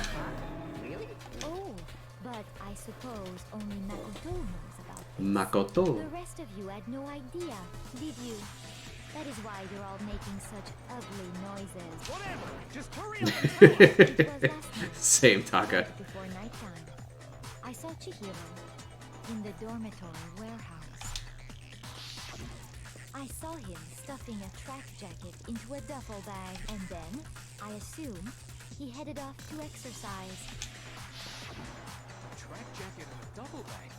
But we didn't find anything like that at the murder scene. It seems likely. What is the... Okay, if the Hangman's Gambit is a metaphor for Makoto, like, going into his mind palace and just, like, thinking of something without any, like, evidence to pull from, and the nonstop debate is everybody talking over each other and Makoto Having evidence to yeah, present. like pulls out evidence to point out a contradiction. What is the silencer for the white noise representing? Like when you just see like purple text floating around, it's like, wait, is that true? And Makoto's just like, shut up. And every time Makoto does it, everyone's like, Jesus, Makoto, but I'll give you more time to think. Well, I'd better get going. I'm kind of in a hurry. Chihiro told me he was in a hurry, but why would he be in a hurry? Only if someone were waiting for him, I should think. So, Mr. Fujisaki was on his way to meet with someone, and then they were going to work out together? But Hina and I had invited him to exercise with us plenty of times, and he always declined. Probably because he was afraid you'd find out the secret he was hiding, right? Which means that conversely, he must have trusted whoever he was meeting with very much, enough so that he was willing to risk his secret being revealed. Oh, what a marvelous friendship! The point is, whoever he met up with is the culprit, right? So we just gotta figure out who it was. But knowing what we know, I can't even guess. No. You already have what you need to make the connection. Huh? Yeah, Lauren. Duh. It's so obvious. Seriously? Who is it? Who's the killer? Think back to the track jacket and duffel bag the killer disposed of. Focus on the details of these items, and it should become obvious who was waiting for him. Are you sure about that? Jamie Lee Curtis water meme. I think we can figure out who did it based on 2 pieces of evidence that we... You want to track down some fingerprints or something? Even if we had the equipment for that, we wouldn't know how to use it. We're very dumb! The evidence is already gone. There's nothing to get fingerprints from. Maybe, but we can make I do love the idea that you like get that you like dust. You okay? This means nothing to me. I don't know whose this is. Celeste, did you notice anything special about the bag or jacket? The bag was...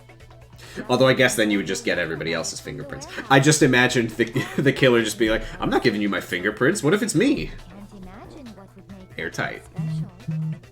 Forgot to mute my phone. I'm sorry. Variety of tracksuits to choose from. Do you think there might be some connection between the culprit and Chihiro's jacket? Perhaps. Let's explore that and talk a bit more about the jacket we took. Does Chihiro's track jacket really hold some clue about the killer? Somehow, it's really hard to believe.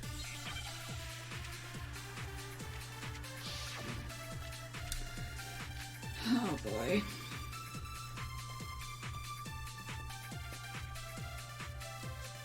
First of all, we know where Chihiro was heading.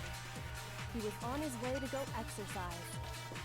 So next we have to ask, why did he choose the specific tracksuit that he did?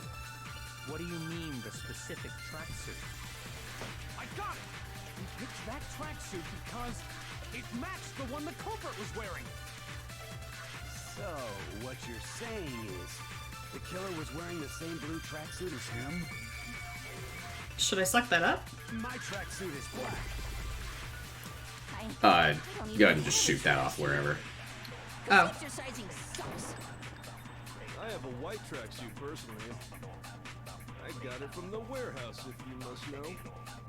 Did any of that really help us get any closer to figuring out who the culprit is? No way. Not a chance. You heard him, right? What he just said without even realizing it?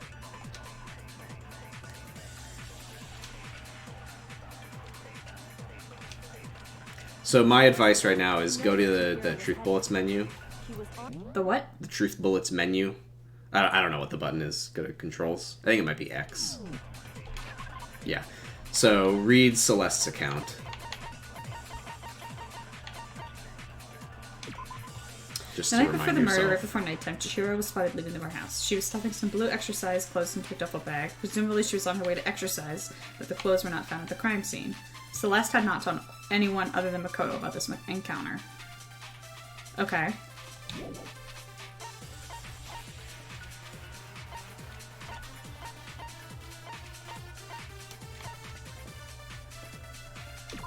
I'm just reading accounts. Chihiro kept to her distance from other girls at the school, even from the beginning. She got along well with her male classmates because that's, that means That's how that something. works. That's how that works. That's how that works. Chihiro had told anyone willing to listen she wanted to get stronger. She admired strength more than anything else. Okay, yes. Okay, so... Sandwich! Don't do that, sandwich. Alright, so Chihiro was leaving the warehouse. She was stuffing some blue exercise clothes into a duffel bag. On her way to exercise, but the clothes were not found at the crime scene. Celeste didn't tell anybody. Okay, that doesn't contradict anything. Why did he choose the specific tracksuit that he did? What do you mean, the specific track? Fuck just happened? I don't know, that was weird. Screen just went black, but nothing happened besides that, apparently, so. Okay. What am I missing here? I will say this is a weird one, and I did not get it at all when I played. So just before you unpause, just think back to what Makoto says to himself after all of this runs through, which is, he said, like, how could he have known that? Kyoko's like, did you hear what he said? So, what you're saying is, the killer was wearing the same blue tracksuit as him?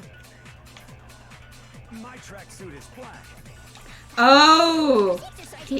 She didn't mention anywhere what color the tracksuit was, right? Not a chance. Mondo? First of all, he was on his way, so next week, why did he choose? What do you mean, the specific? I got it! It matched the one. So, The killer was wearing the same blue tracksuit as... No, it's wrong. Right? I mean, it worked. Mondo! Before we proceed, Hold on a second, Mom. I do want to just say something I noticed that I've never noticed before is that similarly to Makoto, Taka will very often in the debates go, "I've got it!" As if he thinks that he is the protagonist who's getting all of the answers right, like Makoto. That is fun. Huh? What'd I say? When Celeste testified a few minutes ago, she said, I saw him stuffing a track jacket into a duffel bag. Then, I assume, headed off to exercise. she never said anything about the jacket's color, so why did you say Chihiro's blue tracksuit? What are you? You just... Hey, Celeste. What color was Chihiro's tracksuit? As a matter of fact, it was blue. Mondo! And before we began the trial, did you tell anyone that? The only one I told about any of this was you. Then, Mondo, how did you know what color Chihiro's tracksuit was? Because I'm sure he saw the clothes at some point in the investigation. No, that can't be it. The bag and clothes were surely disposed of by the time we began our investigation. Then the only reason he could have known what color the tracksuit was is if he saw Cherry with it before he died. That's the only possibility. Are you talking about Chihiro? So, how about it? Did you see the tracksuit or didn't you? Just by chance. I just happened to see it last night. He walked past me, and he was carrying the tracksuit in his hands. No, that can't be it either. According to Celeste's testimony, She stuffed the jacket into a bag in a hurry. It was almost like she was trying to hide it. And just like that, she was gone. when Celeste noticed it, Chihiro made a point of making sure the jacket was completely in the bag. If you just ran into him briefly, Did we disconnect again? possibly have seen I don't what color think the so. tracksuit was. There's Stuff is like refreshing for some weird Yeah. fucking reason. It is weird. But now we're still alive. Weird. Perhaps. But you handed him the shovel, didn't you? That's why you said what you did. Focus on the track. Oh, no, I see what happened. The fucking chat refreshed. Like, we Oh. got all those messages at once. Twitch is being weird tonight. Did they all appear at one time? No. I was wondering if they all appeared at once on the stream. That's weird. What is going on tonight? True intention was to draw a slip of the tongue from the culprit. That's why you said you knew who did it. To put them on edge. That's right. However, Mondo was my target all along. I You had did! suspicions about him from the very beginning. But why? What made you so suspicious? That's a good question. And you are going to answer it.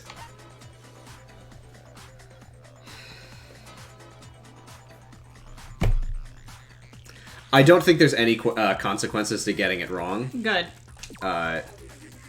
There was a certain term that pissed me off. Right. Maybe you didn't notice it, Mondo, but you tend to refer to men and women differently. You only call guys dude. For girls, it's chick. And after he was killed, you happened to refer to him as dude. Once I picked up on that, it occurred to me that Mondo knew something we didn't. You notice such a tiny detail? Are you a witch? She's a witch! You're positively frightful! No. I'm not the frightful one. Not nearly as frightful as someone capable of murdering a friend. Mondo, was it really you? Did you really kill Chihiro? I didn't kill anyone! You've been all over me, judging everything I say, putting words in my mouth. What gives you the right to treat me like a goddamn criminal? Yeah, he would never do something like that. This is a false accusation. They are bros! Oh no! The reasoning on that is pretty Is shady. the... Our audio is good, right? Just notice this is being weird. I think it's probably fine. Someone would have fucking pointed it out by now if they couldn't hear us. Everything's being all weird tonight. Well, this does present us with a problem. Oh, good. We are all out of leads. My time has nearly come. That's what my little ghost. Do you remember earlier when he was like, I found something very important? Oh, yeah.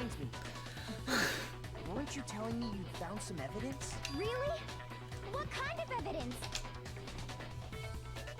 Actually, now that I'm thinking about it here calmly, it might not be all that You gotta believe in yourself, bro. Your confidence just get up and walk away?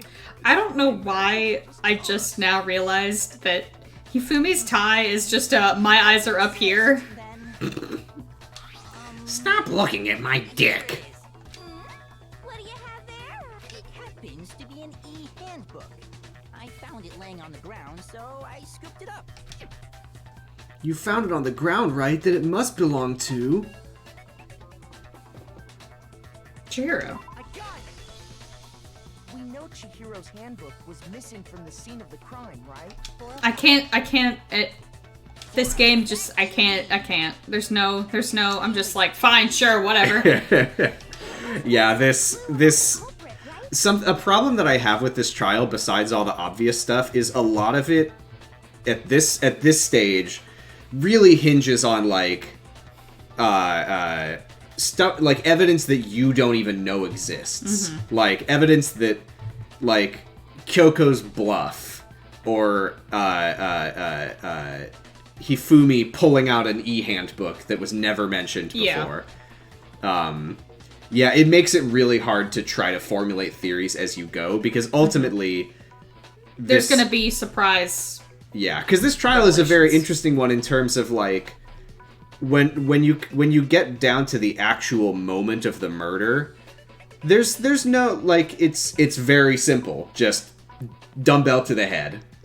And then, like, so much of what happens around it is, like, Byakuya making it more complicated than it really is. Mm-hmm. So when you get back to the actual murder, there's like very little to go off of. Mm-hmm. So in order for that to happen, there just has to be weird shit like bluffs and evidence that the player doesn't have. I mean, I would love that it was L.A. Noire, but Well, that's what I was hoping. Not now, Cole. Weirdly, I think Genocide Jill, like, kind of saves a lot of it just because she's very funny. Get rid of any evidence after the murder. That's odd. I didn't think the handbooks were quite so fragile. You're right. They're not. They're totally waterproof and shock resistant. It would take an awful lot to break one. And yet, this one does appear to be broken, as is Leon's, sitting useless in the main hall for all your confidence. That is a remarkably high failure rate. Do you think there might be some kind of mystery in there somewhere? How precisely did the handbooks get broken?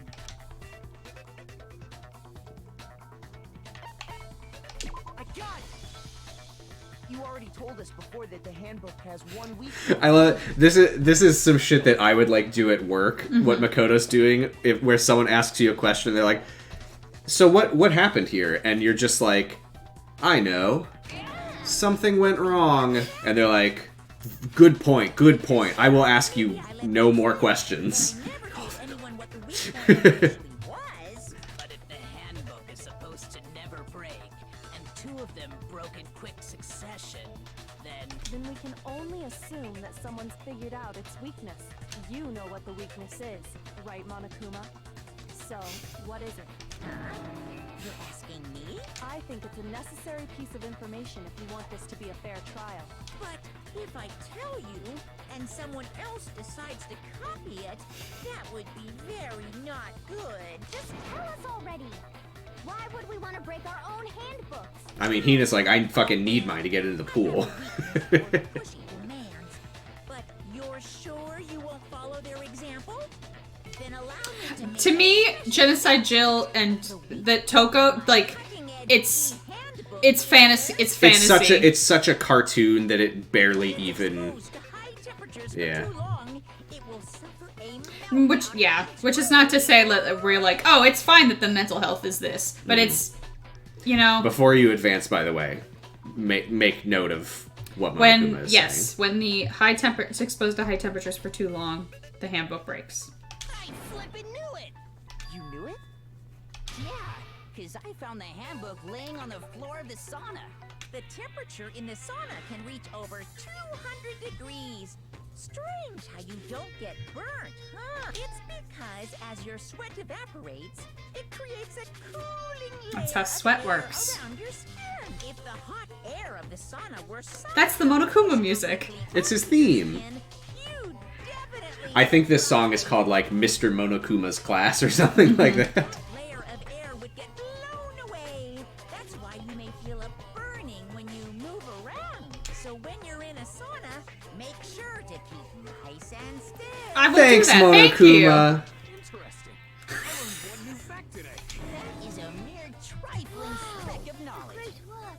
Anyway, if you found the victim's handbook in the sauna, then the killer must have been purposely trying I'll to Google raise how its hot a temperature sauna in order gets. to break it.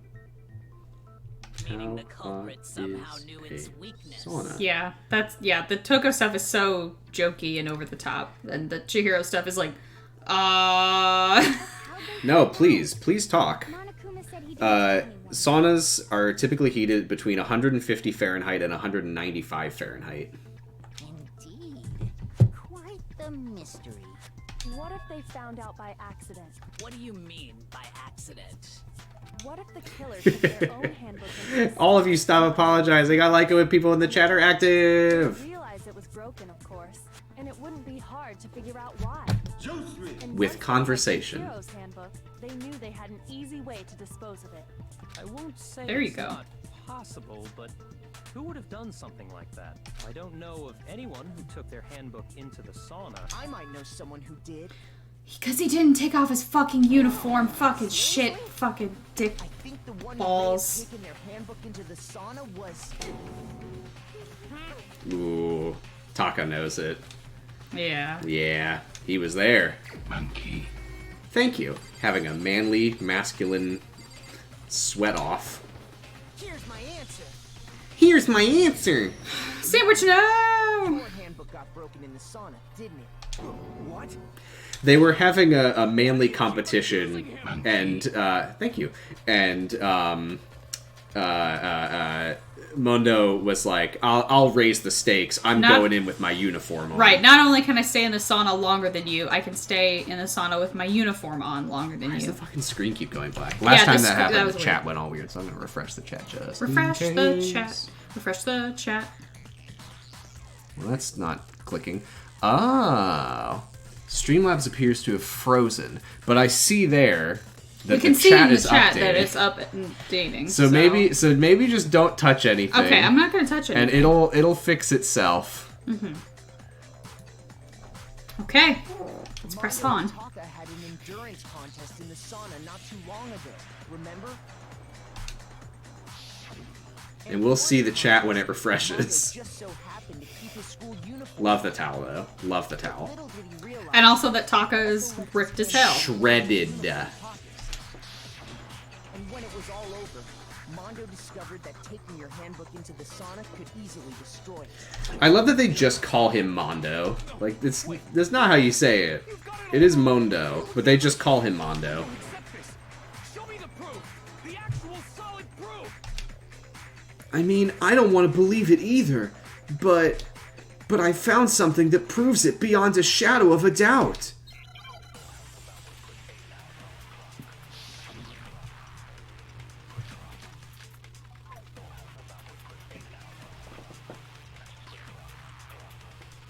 Oh, there it goes. Let's test Makoto's assertion. If what he says is correct, then Mondo... Hold on, I'm just gonna check how I can change the truth bullets. Oh, I think it's up and down on the D-pad, maybe. Okay. Oh. Yeah, hold left bumper, or I think if you just tap it, it cycles through. But yeah, you can hold it to like open up the little menu. In other words, if Mondo's handbook is actually broken, then that proves that what Makoto said is right. Makoto. Well, my goddamn handbook works just fine. See? Look! Makoto was wrong after all! Mondo wouldn't hurt a fly! Okay. So, if Mondo can... Okay, his handbook... But it's working now? So let's think of this in what do we know? We know that he wore his uniform into the sauna, so his handbook did break. Mm-hmm. However, if he was in the locker room, he must have been able to get in somehow. Right. And you can't let other people in, you can't lend people your handbook. So how did he get in? If what he says is correct, then Mondo, you broke your own handbook. In other words, if Mondo's handbook is actually broken, then that proves that what Makoto said is right. Well, my goddamn handbook works just fine. See? Look! Makoto was wrong after all! Mondo wouldn't hurt a fly! So, is it Chihiro's handbook that he used? He couldn't use Chihiro's because Chihiro used Chihiro's. Right. And so, I'm proving that his handbook is broken?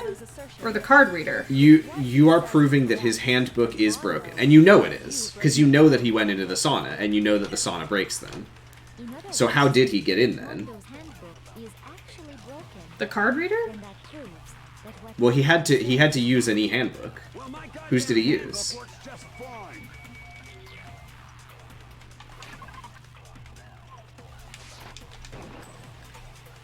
See?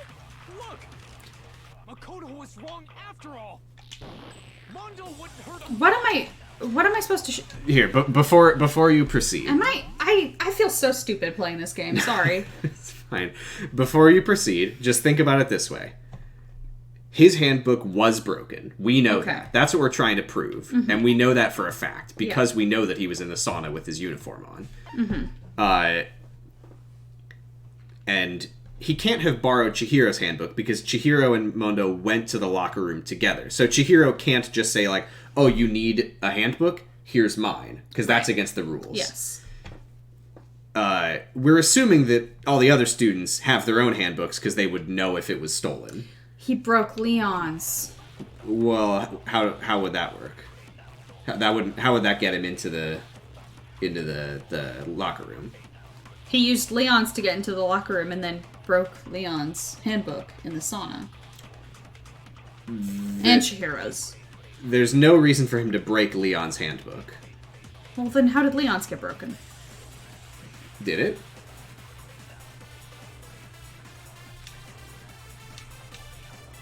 So the broken E-handbook is what I need to shoot. If what he says is yes. correct, then Mondo, you broke your own handbook. In other words, if Mondo's handbook is actually broken, then that proves that what Makoto said is right. Well, my goddamn handbook works just fine. See? Look! Makoto was wrong after all! Okay. contest Makoto's assertion. If what he says is correct, you broke your own handbook. In other words, if Mondo's handbook, then that proves that what Well, my goddamn handbook works just fine. No, that's wrong.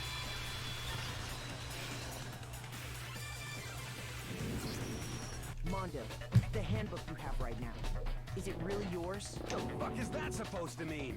The broken handbook that was in the main hall, isn't that one actually yours? What the heck? Oh, I see. What I mean is, I think Mondo swapped his handbook out for Yeah, one that there was a actually boy's works. handbook that I works, think and he Leon's needed handbook one. Replaced it with his own. After all, Monokuma said himself that Leon's handbook never should have broken. That's right! The punishment it suffered wasn't nearly enough to destroy it. I see. So then, the broken handbook in the main hall is actually Mondo's, which would mean that the handbook Mondo has right now is actually Leon's. Yes? But doesn't that violate the school regulation that says loaning out your handbook is prohibited? Well, here's how I look at it. There is a rule about loaning your handbook to another student, but if they're dead, they're not a student. They also can't loan it. Yeah, because they're dead. that's a I don't know why that's the loophole that he goes with, and not like you can't loan someone something when you're dead. I decree that exchanging handbooks with a corpse is not to I mean, it's the same reason, like, presumably you could steal someone's handbook. That's not loaning it. You're welcome to say so. I'm happy to admit I made a mistake, but Son of a bitch. What's wrong, bro? Come on, tell him he's Bro. wrong. You are wrong. You have to be wrong. Bro. Everything you just said is wrong. You made it all up. okay. Then why don't we look back on this case one more time, from the beginning? That way, everything will become clear, and we'll all see if I was right or wrong. Is it time to make a comic book? I'm gonna make a comic book really quickly. Okay. Give me a minute. So, I'm storyboarding. Shut up, everyone. And yeah, don't forget you can click on the question marks if it's Yeah. unclear what is So- supposed to go there. Chihiro. So, got it? Celeste saw Chihiro in the warehouse with a duffel bag, and...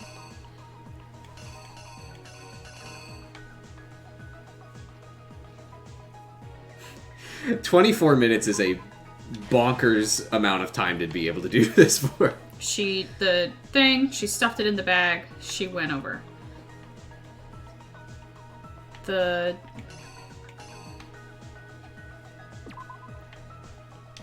I would recommend checking what those are, because 2 question mark panels. Something in a everyone row. has to need to get in the locker rooms. Okay. Okay, yes. Which locker did Chihiro go into?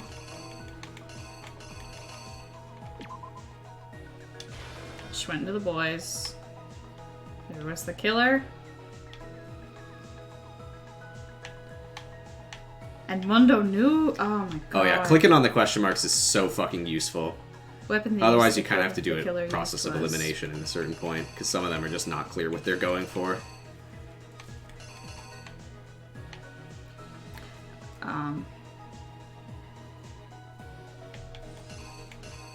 So walk into the boys' locker room, say hello. Oh, I'm here to work out at 2 a.m. That sucks. Dumbbell, blood.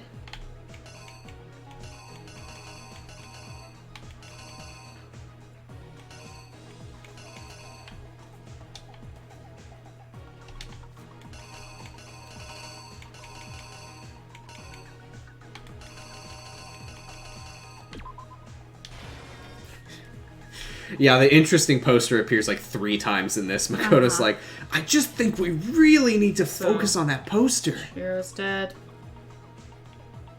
3. Roll up the carpet. Disguise the truth, switch on the carpet as well as something else.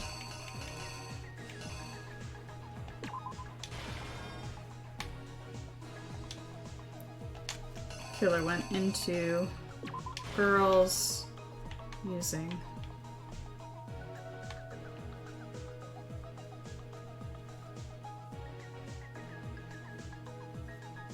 How did he get into the girls?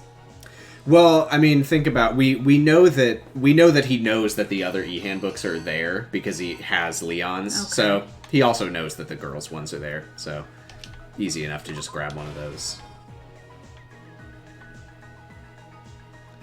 Left After there. Enter Byakuya. I think that I'm going to be a prick. By the way, in that panel, top middle, looking like fucking Knuckles the Echidna. Yeah, he does. My name is Byakuya. I don't chuckle. Byakuya brought the extension cord. Suspended. What did he use to disguise what had happened? Of course I would. That's right. What a fucking Bloodlust.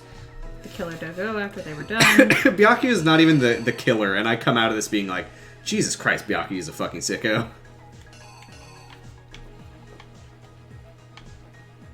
This is the sauna? Yeah. Okay.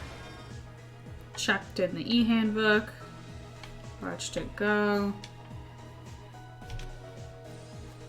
What is that? That is an e-handbook hitting the ground. Alright. Here's exactly what happened. Here's a comic book I made! Shasha. Last night, Celeste saw Chihiro in the warehouse, correct? At the time, she was apparently stuffing something into a duffel bag. That something was a blue tracksuit. Bye! With bag in hand, Chihiro headed out, even though it was officially nighttime. She made her way to the locker room, specifically the boys' locker room. But how could the victim, who is apparently a girl, access the boys' locker room? Oh? Oh! What's the problem there? Oh, it's the other, it's... What a fucking... Oh, is it this one? No, it's... Or is it this one? It's, yeah, what a pointless... Yeah. Anyway. What is the point of that? With bag in hand, That's just a bullshit trick. Like, you thought it was this one. but how could the victim, who is apparently a girl, access the boys' locker room? Oh, hold on. Let me take this back to my drawing room. Because she was really a he. Okay. Which is why he was able to use his own e-handbook to gain entrance to the boys' locker room. Once inside, he met with someone there. And the person he met was the one who killed him. Receive you. I don't know if I know what receive you is. The killer grabbed the nearby dumbbell. Oh my god. That's such a good idea, though. If he's like, alright, Hifumi, I'll give you some descriptions if you can sketch this out. Receive you. And that's where the bloodstains on the poster From Yakuza. in the boys' locker room came I from. don't remember that one.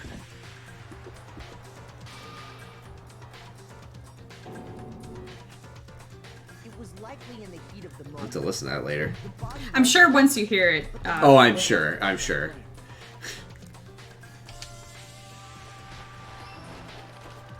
Which is why the killer hurried to try and hide. I like how right now when you see the poster it just says, yucky. Pulling up the Ew, bloodstained yucky. poster. Then, removing the bloody poster, I don't think it's yucky. I think it's very interesting. and finally carrying the corpse into the girls' locker room. A girl's handbook was necessary to get into the locker room, of course, but this alone doesn't prove that the killer was necessarily a girl. After all, Sayaka and Junko's handbooks had been placed in the main hall. Using one of those, a boy could get into the girls' locker room without much problem. And that's exactly how the killer did. With the carpet and the poster they brought with them, they got to work. They changed the layout of the boys' and girls' locker room in what you might call a crime scene switch. But I really think we need to focus on that poster. That could have been the end of things, but no. Byakuya That's actually Makoto's blood. He saw the poster and went, "Bah!" and got a big nosebleed all over it. making things even more complicated. How did Byakuya get into the girls' locker room? So Oh, because the doors were unlocked because it was an investigation. the doors unlocked right before Byakuya went in with Makoto, but if you remember, Monokuma was going all over the place and being like, "Someone's dead." Monokuma, like, I don't think it ever really spells this out, but I think that what happened was that Monokuma was like, there's a dead body, but it's in a room that half the students don't even have access to. So I'm going to increase the chances of someone finding the body by just going around and telling everyone that there's a dead body to find. So I think that's how Byakuya came across the body. I think. That's what It's possible that I'm just remembering wrong and you're going to get through this and Byakuya will literally just explain it out loud and it's not that, but that's what I am thinking.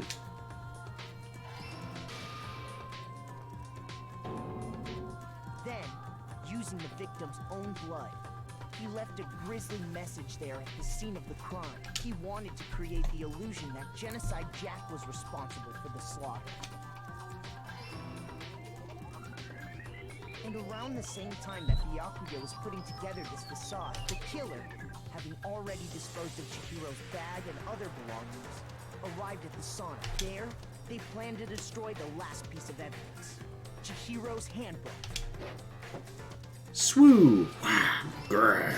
Bzzzt. And just as the killer expected, the steamy sauna was enough to ruin the electronic gadget. With a swoo wham grub bzzzt, he destroyed the e-handbook. Couldn't stand up to the heat of the sauna, and the reason they knew that is because the sauna had already wrecked their own handbook, and that's how it all played out. Isn't that right, Mondo Orada? I think I can't remember for sure, but I think I feel like I remember noticing this and then didn't say anything because I didn't want to spoil it, but I think that when you're investigating around the new area of the school, I think Mondo is the one who's like, I'll check the entrance hall and see if the gate has opened. So that's when he would have found the e-handbooks. This can't be right. Where's your evidence? Yeah, where's your evidence? You need evidence. You need proof. Without any proof, you can't pin any of this on him. Evidence that Mondo is the killer. That already revealed itself earlier in the trial. If I can somehow show where Mondo's handbook is right now, once I do that, everything will become clear. New element has been added to bullet time battles.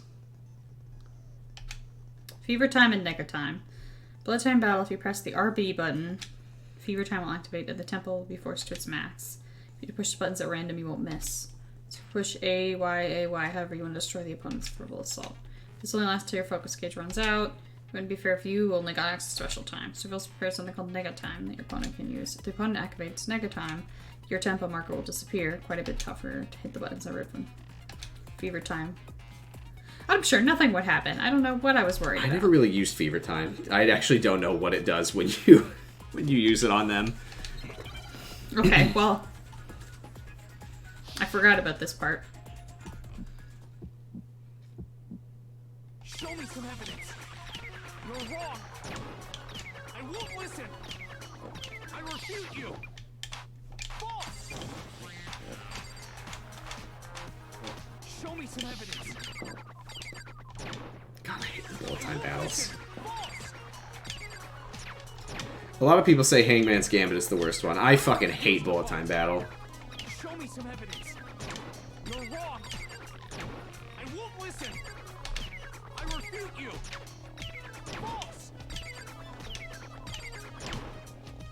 Show me some evidence. Nice. Show me some evidence. This should prove it.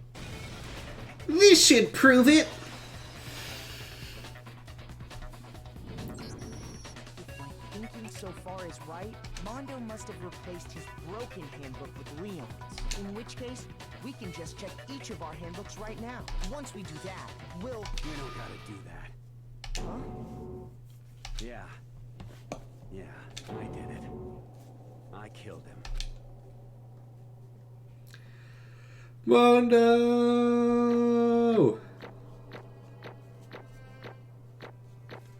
I got a C in something. Don't worry about it. I think that was probably Hangman. Wow. Who's to say? Oh, well, let's read the stats and find out exactly what happened. Okay, great. It's nice of it to not tell you. You got an A on the whole thing, though. Yeah. I was so sad when Mondo What are you saying? I got no choice, man. After hearing all that, I gotta just... Mondo's death hit me harder than Sayaka's. Go ahead, Monokuma. Get it over with. Goddamn verdict. Roger that. Wait! Okay. No waiting, no holding on. Time for the moment we've all been waiting for. Grab your lever and give it a yank! Who will you elect as the Blackened this time around? Will you make the right choice or the dreadfully wrong one? What's it gonna be? What's it gonna be? Why did you do that?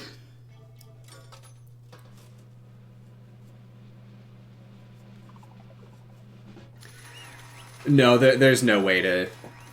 It's just if you get to the end of the trial, everyone votes for the killer. Everyone loves Mondo, even though he's kind of a shitbag.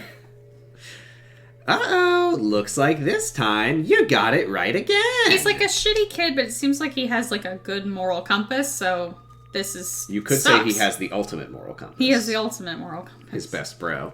Yes, it is so. The Blackened that killed Chihiro Fujisaki was... Mondo Owada! In case you're wondering, the vote was not unanimous. Kiyotaka chose the wrong answer. You're treading very close to the danger zone, Mr. Ishimaru. You need to be more careful. Oh, man. I refuse to believe it. There's no way. No way he would kill someone. Damn. Why are you apologizing? Why? Why? It is the bro code. Sorry for doing the Joe Biden joke. Why? Why did you do it? I would love to know. Well, it looks like Mondo's taken a vow of silence, so allow me to explain on his behalf. The story of the murder this time is the sad story of two men. Oh, but for anyone who doesn't really want to hear it, you can hit the B button to fast forward the text. I would like to hear about it. Anyway, there was once a young boy, and his name was Chihiro Fujisaki. He had an extreme inferiority complex regarding his own lack of strength. You're so weak, even though you're a boy. He'd heard things like that as long as he could remember, and he couldn't overcome his weakness. This is a fucking trope. They did it in... I know. I won't say what the thing was, but... Can I say, I literally, in my junior year religion class, my religion professor, teacher, tried to tell us that a kid who gets called the F slur, she used the word in class, kid who gets called that all the time by his family is probably going to believe that, and so therefore that's why people are gay. I learned that in school. And I was on scholarship, but people paid lots and lots of money to go to that school. But anyway, Yikes. Catholic school is a nightmare. So this is the trope that we're doing.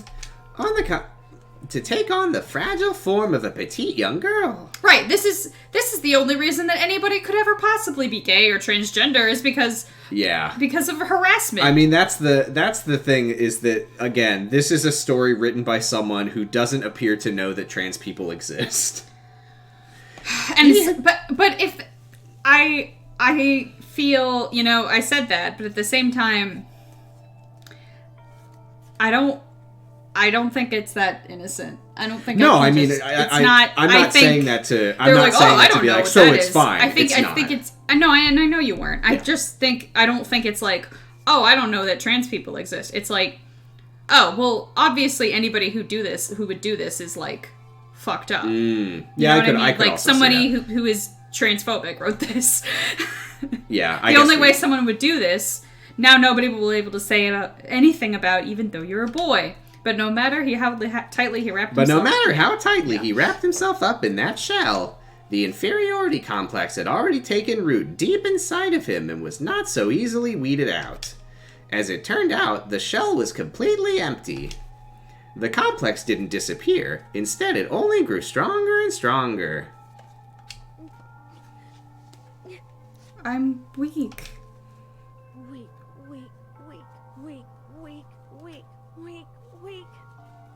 Yeah. Right, exactly. Yeah. That's, yeah. Once the killing game had begun here at the school, he had no choice but to accept this fact. After all, this world is this world is survival of the fittest. If you're not strong, you don't survive. Which means you need to be able to lift weights. And then the lovely and hateful Monokuma announced the revealing of the embarrassing secrets. That's the thing that's so fucked up about this, too, is because I remember the embarrassing secrets conversation, and Chihiro was like, when I get stronger, maybe I'll talk about it. Yeah, and we're about to get into that. Which, of course, included Chihiro's embarrassing secret, which I was more than willing to divulge. Even though he dresses like a girl, Chihiro is actually a boy. And that was something Chihiro couldn't let anyone find out, no matter the cost. If that was revealed, it would be the end. The hardened shell would crack, the arm would fall away. Without a doubt, those around him would torture him harder than ever before. Everyone figured being thrust into such a dilemma must have sent him spiraling into despair. And yet... I'm sorry. I'm sorry. I don't really want to talk about it right now. But... But I also don't want to leave things the way they are. So maybe I can talk about it later. After I try my best to become stronger, then I can tell everyone. Annoyingly, he used the threat of discovery to motivate himself to become stronger. That's right. Now's my chance. I want to change. I'm going to get stronger and accept who I am. Strong enough so that when someone says, even though you're a boy, I'll be okay. I'll get better. With that thought at the front of his mind, he resolved to take immediate action. And so... that day, he made the commitment to begin exercising. He was prepared to retrain his mind and body. But sadly, that would be the first and only chance he would get at it. When he decided to start exercising, he thought it would be good to ask for someone's help. But he wanted to tell that person his secret first, then ask them to help him from there. And the person he went to... Yeah, that's right. It was me. Yup, it sure was. The biker gang fella had been painfully clear about how important his manly promises were. So Chihiro probably figured that even if he confided in Mondo, his honor would make him keep the secret. At this point, now that it's pretty much all out there, Chihiro, boy, inferiority complex, wanted to pretend to be a girl as an excuse to not have to be strong, which is also, not to mention everything else, the misogyny baked into it. Yeah. Yeah, that's transphobia and misogyny all baked up into a delicious little sandwich. So it leaves me as a player of the game in a rough spot because to this day I haven't decided what I want it to be in terms of like when I say that I'm talking about Chihiro in a conversation about the game with someone who knows what happened. Like, do I refer to Chihiro as the game does, as what Chihiro canonically is, a boy who wanted to hide his weakness behind a feminine disguise? Or do I say, no, fuck that, like, that's bullshit, like, Chihiro can just be a trans girl. But then the issue is, if that's what that is, then this whole storyline is a million billion times more unpalatable than it already is, and it just becomes so cruel and gross. Right. Because, yeah, the first person, she... So, yeah. Basically where I land on it is like, to me, Chihiro is a girl, and none of this ever happened. Chihiro didn't die, Chihiro got sick. She's fine. Chihiro got sick. Oh, it sucked. Mondo got sick too. They both died. And let's just pretend none of this ever happened. Yeah. Yeah, I mean, it really is just like somebody... you could just tell that they approached this whole story as like the twist of a gender, and then also it being the idea that that's the only, like... It's just the idea that, like, oh, well, you're, like, somebody who is, like, a trans feminine person is, like, the only reason they are that way is because they're bullied and blah blah blah. You know, it's just it's gross and it sucks, and that's not how this works. So when I read Chihiro and Chihira's alive, she's fine. She got out. Moving forward, I'm probably just gonna, anytime they say Chihiro and they say he, I'm probably just gonna change it to she. Right, because we'll just there's horrific implications to what this story becomes if that is what it is, that are even worse than the version of the story that is in the game. But we'll pretend that none of that ever happened, because I just think that the story as it is it just fucking sucks. Right. And it sucks either way. But Chihiro as a girl to me just makes way more sense as a character. Right, because if you accept the thing that the game is saying, that's bad. And if you accept the thing that the game is explicitly not saying, it's even more tragic and worse. You kind of have to pick your poison of, like, which horrible thing am I taking? I think I can understand the impulse of saying the game's narrative is bad, and that's what it is. But I think an also impulse is saying the game is wrong, and the story that they created is horrible, and they're bad. It's bad, and they should feel bad. I agree. Yeah, so Chihiro, yeah, right, exactly. And there's a lot of like discussion within the fandom of like how to approach this, because a lot of people love these games and they want other people to play them, but they know that this is such a fucking or the people who are just assholes and who are like hey, shut up, SJWs. There are a lot of people who take it as like if you say, like, this story is wrong, it was written incorrectly and ignorantly, and Chihiro should be a trans character, there's a lot of like anti-SJW Danganronpa fans who will be like, oh, that's bullshit, you're wrong, like, you're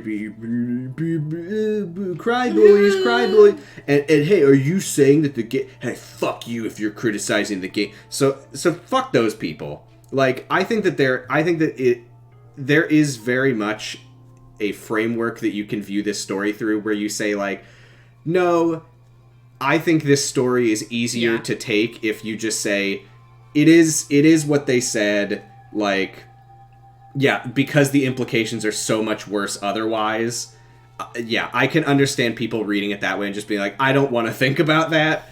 I'll just take it for the horrible story it is and just move on with my life. Mm-hmm. So, like, if that's how you read it, I think that's understandable. But yeah, I think of Chihiro as a girl. I think this story is just a huge fucking mistake. Yep. And now? Plus, Mr. Macho Mondo was the very symbol of a strong man that Chihiro had always aspired to. Yeah, that's the other thing, is saying she is a safe way to not spoil anything anyway. Ugh. This is Chihiro. Maybe talking to Mondo about it will give me some courage. That's not Chihiro. So she went and asked Mondo to help her become strong. It's also hard to read. That was her aspiration. And she thought that only with Mondo's support would she ever be able to come close to that. Correct. So then, that must be why Mondo did what he did, to keep the promise he'd made to Chihiro. So even though he's...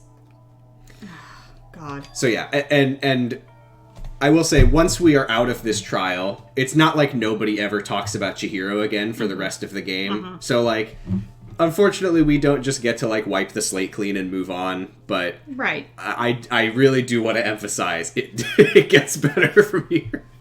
This is the low point of the entire franchise. You mean that's why Mondo carried Chihiro from the boys' locker room into the girls' locker room? Indeed. Yes, that's exactly what I mean. Wasn't that to cover up what he'd done? Certainly. That could have been part of it, but I don't think it was the main reason. The real purpose was to keep the promise between men he'd made to Chihiro. But how does moving the body keep her secret? Because if everyone knew he'd been killed in the boys' locker room, then everyone would have been arguing about how she got into the boys' locker room, right? Obviously, if we fucking misread it, it's hard. Yeah, sorry. Yeah, I think we've made our feelings on this pretty clear. Yeah. So, yeah. Once that started up, at least a few of us would have immediately begun to suspect her identity. So, he tried to protect Chihiro's secret by putting her in the girls' locker room and stealing her handbook. See? Then Mondo did all that to keep the promise he'd made to Chihiro, who he'd also killed? Why would he do that? The more I hear you talk, the more I don't understand. I mean, you trusted each other, right? So why? Why did you... Because no matter what, I didn't want anyone to know. I knew it. So that's what triggered it after all. The possibility of having your embarrassing memories and secrets exposed. That's impossible. Nothing could have been that bad. Something he didn't want anyone to know, even if it meant killing someone? Taka's is probably like, when he was 2 years old, he was eating a popsicle, and he finished the popsicle, and he threw the stick on the ground because he was a little baby, and he didn't know what he was doing. It's impossible! Don't make me repeat myself. How many times must I repeat myself? On that note, they got a lot of fucking mileage out of the audio of Byakuya saying, don't make me repeat myself. Shout out to Byakuya, who I completely forgot about for the past, 10 minutes. I got so heated trying to pick apart this dog shit story, and then I'm like, oh! To judge others by your own standard is the height of folly. Even if you can't comprehend it, he obviously can. That's all there is to it. Well, while we're on the subject, why don't I tell you? That embarrassing memory, that secret he didn't want anyone to know. You know what Mondo did? He killed his own brother. Mondo, the ultimate biker gang leader, makes all the hoodlums and riffraff across the country tremble. Now I'm mad because now I'm like, oh, wait a minute, he was supposed to be like Josuke, right? That's the reference that they're making, is JoJo Part 4. Well, maybe. Well, we'll keep... But the only reason he had the chance to join a gang in the first place was because of a certain someone. Vah! Mondo's older brother was Daya Owada. Diamondo.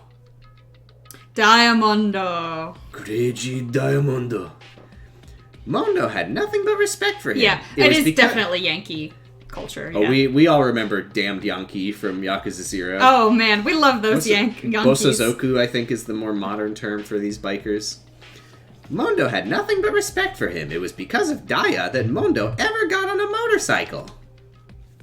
Vavroom!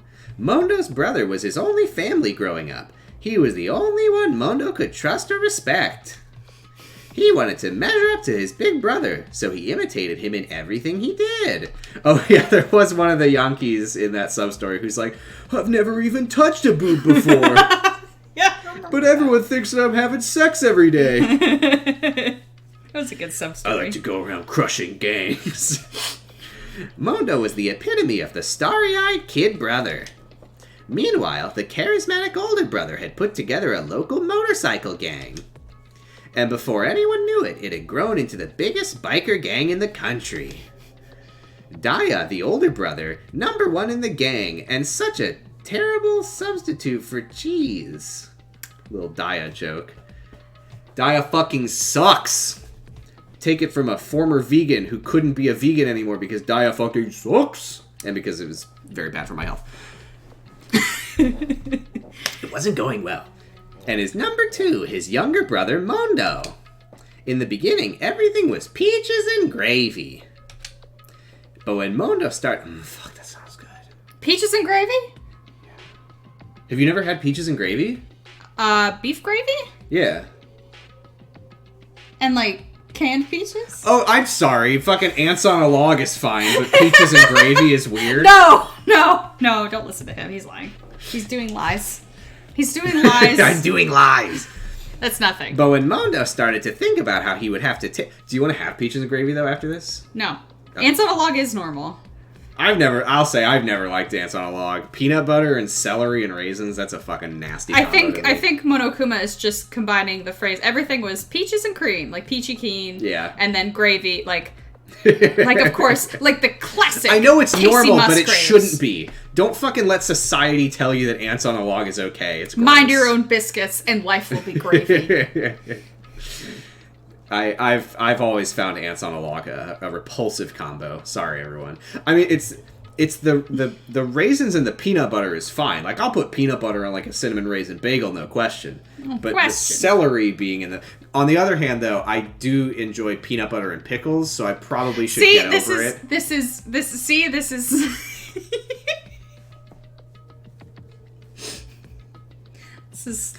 is what you got. I will say the trolling and owning. You know, we talked about this earlier. Mm-hmm. My disgust of celery as a kid is just something I've never really questioned. Like, I don't eat celery on in anything. I mean, I'll eat celery if it's like in a soup where it's like cooked into something. Mm-hmm. But even then, I'd rather it not be in there. But you know what? I think that's probably a childish thing. And if I were to really reevaluate celery, I probably would think, yeah, it's pretty bad. It is very much a vehicle. Yeah. Talk shit about ants on a log to me in preschool and see what happens. But when a dill pickle with peanut butter, don't knock it till you try it. When I heard about it, I was working at Bagel Zone, and a coworker of mine, I was working at bagels.com during the .com bubble, and a coworker of mine was eating peanut butter and pickles on a bagel, on a pumpernickel bagel, if you're curious. And I was like, really? And he's like, just fucking try it. And I tried it on my break. It's a fucking tasty combo. It works. I don't know. I mean, you can, there's a lot of savory foods with peanuts. I guess my thing is the peanut butter is sweetened so often. I think maybe they were we've devolved into a food fight. It's food opinions. Food fight! Oh no! Where's Charlie Sheen as Dex Dogtective? Anyway. Anyway, when Mondo started to think about how he would have to take over the gang from his brother someday, pickles and peanut butter and sriracha. It might be good. I don't know. I've never been a spicy boy. I'll eat spicy stuff sometimes, but I've had sriracha like mixed into stuff, but I've never just like put sriracha on something. I don't think. Maybe it could. You know, it could be fine. I mean, spicy pickles are a thing. Yeah, they are. Yeah. Peanut butter and Kool-Aid pickles. No. Why not? Oh, I'm sorry. Ants on a log is okay, but peanut butter and Kool-Aid pickles is a bridge too far. You have to make the Kool-Aid pickles. Right, and that's terrible, but once you have them, you don't want to waste food. I've never had a Kool-Aid pickle. It sounds fucking gross. But I probably like it, knowing me. Actually, no. I was going to say knowing me just because I love pickles, but I would probably think it was an affront to God if I put that in my mouth. Mm-hmm. It sounds foul. You'd have to great. You'd have to do the Ortolan thing. He'd have to hide from God by putting the napkin over his head and eat a Kool-Aid pickle. I did one time when I worked at bagels.com during the .com bubble. I do remember another coworker recommended that I take one of the coffee cakes, the chocolate chip coffee cake with the like crumble topping, home after work and put a little dollop of ice cream on it. And I was like, I'll do that, but if I'm doing that, I'm doing it in pitch darkness. And I did, and it was delicious, and God couldn't see. Kool-Aid pickles is a thing in the South, I think. I've never had one, but I've seen pictures. It looks upsetting. Anyway, his brother's greatness, his reputation began to gnaw on Mondo's very soul. The kid's gonna take over for Daya, huh? Daya created this gang with his bare hands. Mondo's just along for the ride. Could someone like that really be our leader? All that'll do is make the gang look bad. Almost every day, Mondo heard the gossip and whispers of the other members of the gang. Which is why... I gotta get stronger. Stronger than Daya. Once. Just one time. No matter what, I gotta win. I don't care what it takes. I gotta come out on top. And on the night of his amazing brother's retirement ceremony, Mondo challenged him to a street race. No, not an Isuzu. But during the race, tragedy struck.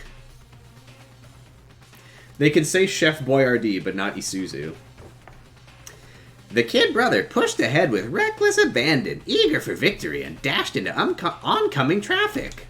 But suddenly...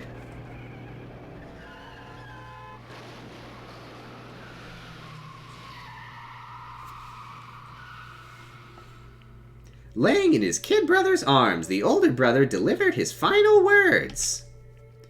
My bad, kid. I fucked up. Sorry. Of course he knew it was his brother's fault, but Daya never blamed him for what happened. I think I read that a little casually for a guy who's dying. Hey, kid. The rest is up to you. No matter what, you gotta keep the gang together. Sorry. 'Cause it's the team you and me put together. Diamond. It's a promise between men. He decided to hide the truth of what happened from everyone else in the gang. I wish I was that cool. He's fucking cool, though. What a badass. In order to keep the gang together and keep the promise to his brother, he could never admit to anyone that it was his own weakness that had caused the accident. And as a result, the team was made even stronger under the banner of the kid who'd bested his big brother. Daya was gonna lose to his kid brother, so he got stupid and got himself killed. That became the explanation for what happened. Mondo's lie became the truth. And as a result, he started wearing vampire fang. Whoa, Mondo not only beat his brother in the race, but he's also a fucking vampire. Oh, that's dope as fuck. He wanted to lead the team so bad, he was willing to tell all kinds of lies about his brother. I'm strong. Strong, strong, strong, strong, strong, strong. And yet, as soon as our killing game began, he realized, no matter how tough he pretended to be, he was just another weakling that could die in an instant.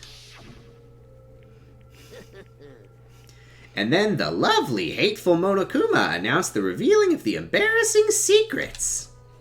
At that point, it was clear I would have no problem shedding light on his secret. Mondo killed his own brother.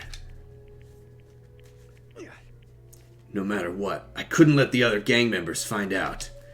If that happened, everything would have been ruined. Everything me and my brother worked to create would have been destroyed.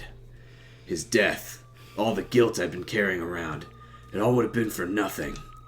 I fucking hate that this is in the middle of all this shit, because I love Mondo. He's so good. This deserved a better storyline. So that's why I Mondo. After I saw what Monokuma had on me, my head filled up with a kind of fuzzy uneasiness and just started swirling around. I never felt anything like it before. I didn't know what to do about it.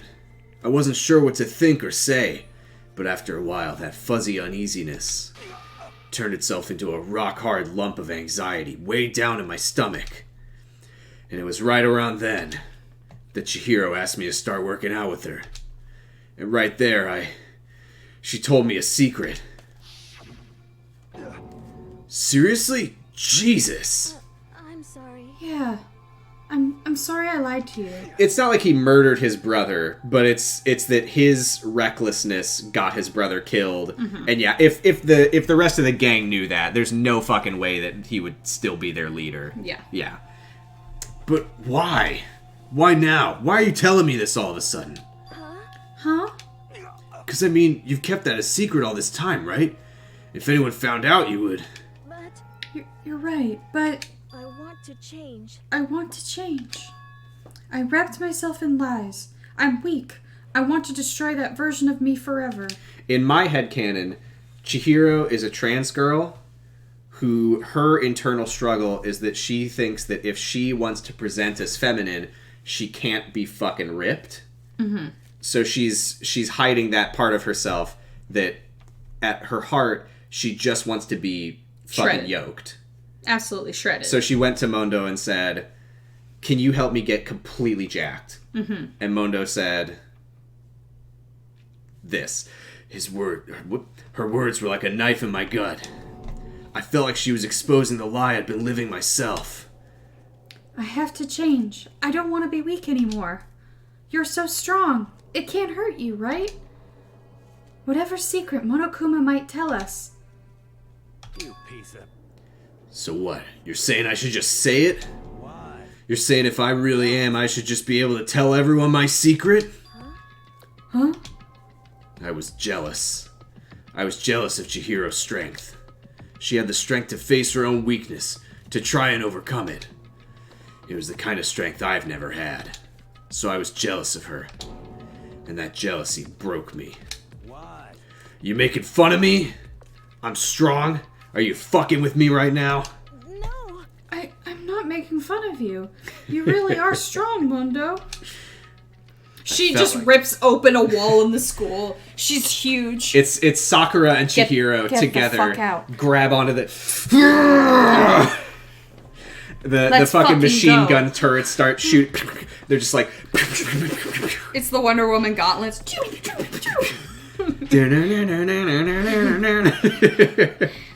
Hell yeah.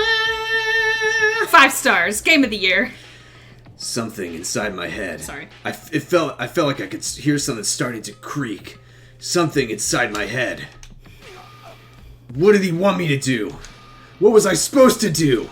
Was I supposed to just sit back, let my secret get revealed, and ruin everything? What's wrong? Why did you have to tell me all that? You trying to rub my failure in my face? I No. just wanted to. I just really admire you. I admire... Headstrong to strong. take on anyone? That's right. That's right. I am strong. Strong. I'm strong. Strong. Stronger than you. You son of a... And stronger than Daya. I don't remember anything after that. When I woke up again, she was laying at my feet. Oh, don't remind me of I love being strong. I haven't thought about that in years. Oh no, I forgot about that. I don't know if I'm familiar. Oh Jesus. It is a picture of an anthropomorphic horseman with a massive dick. Okay. I think he's like crushing a guy flat with his huge dick. Okay. And he's like flexing and going, I love being strong. Okay. Okay. I think that was a thing that Andrew Hussey used to post. Okay. Cause I think I remember. Andrew Hussey, the creator of MS Paint Adventures, used I'm familiar to make with Mr. Hussey. Used to make like sort of YouTube poop kind of things, like funny edits of Star Trek The Next Generation episodes. Mm-hmm. And there was an episode of Star Trek The Next Generation where Data was like getting into painting. And in the funny edit, he painted a painting, and then in the edit it obviously pixelated out and censored, but it is a horse with a giant comedically giant penis going, I love being strong. And everyone's looking at the painting and they're like, Data? I assume in the actual episode the joke was that it was a weird robot painting that nobody else was into. So, that is I love being strong. Thank you. There's your I don't know what it is. When I woke up again, she was laying at my feet covered in blood. This doesn't seem correct to me. I had the dumbbell in my hand and I was just staring at her down on the ground. Hey. I killed her. I killed Chihiro. Even after all this time, I'm still just as weak as I've always been. Now, here's my question, Mm-hmm. which is that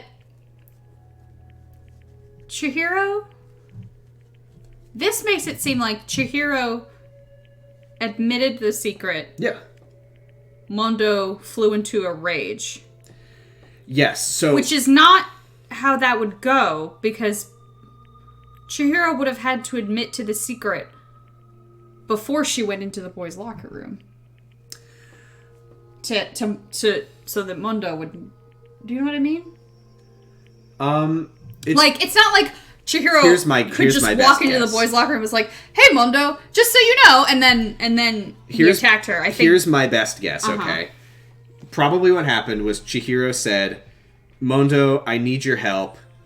Can you do me a huge favor and wait in the boys' locker room tonight? And it'll make sense when I explain it to you later." And Mondo was probably like, "Okay." I mean, we know that Mondo like kind of had a soft spot for Chihiro because Chihiro was like, "Please don't fight," and Mondo was like, "Ah, shit, sorry." So I think that Chihiro. I don't think we ever really get an explanation of exactly how it went down, but I think that Chihiro probably said, "Meet," or not even necessarily meet me in the boys' locker room, but like, wait in the boys' locker room tonight. Chihiro walks in. Mondo's probably like, "What's going on?" And Chihiro's like, "Here's my secret, blah blah blah, but I want to get stronger. I want to get fucking jacked and yoked and swole as hell." Because and Mondo said, I've been weak all my life, and I want to be strong and be true to myself. And Mondo probably said that you are being way stronger than I could ever be right now, and you're telling me how weak you are. So you're saying that what am I, some fucking little worm? Like, are you calling me a coward? You're calling me weak? And then Mondo just flies into a rage and blacks out. I think that sequence of events is plausible. Okay. That's the only way that I can imagine it going down.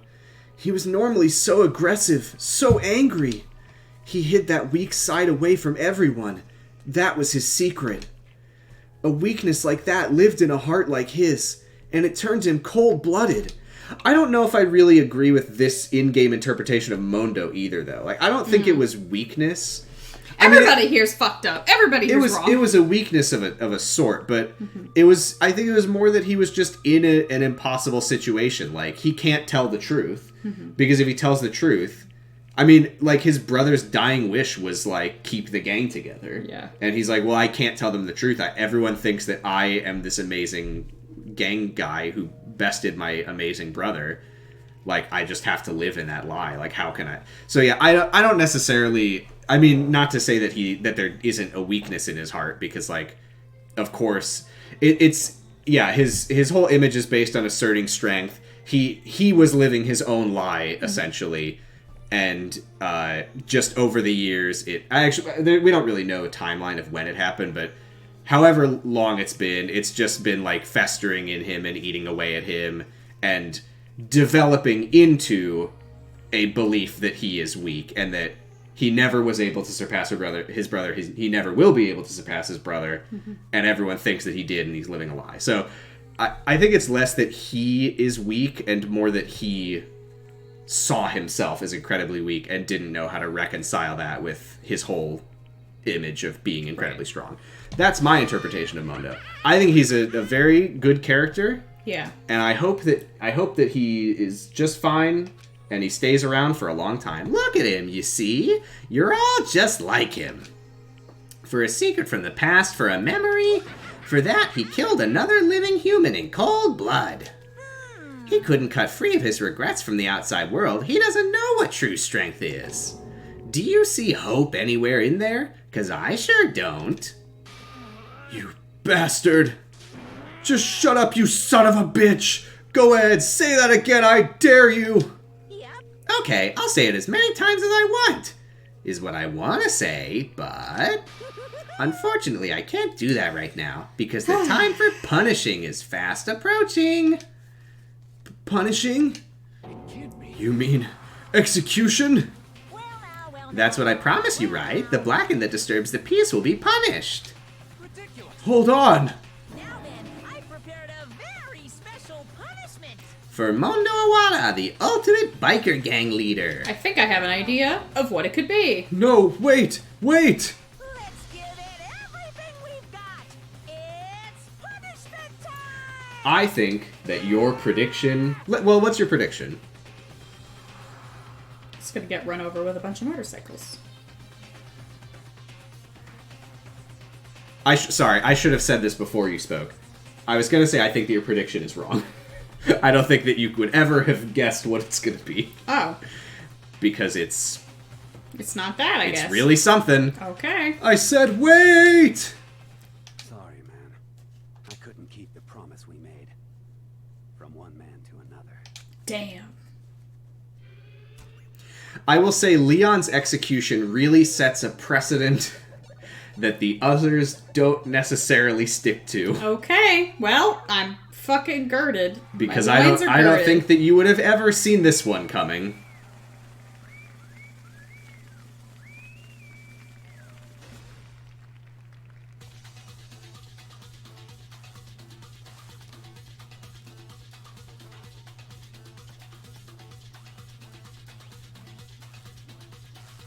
Oh.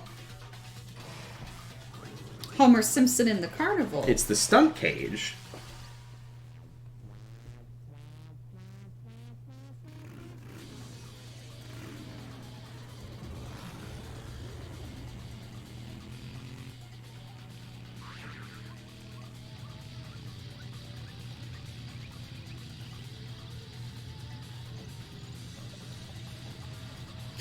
Okay.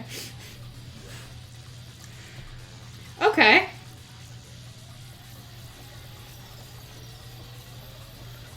Oh, don't post bear dance right now. That's fucked up. And horrifyingly synchronized with the animation.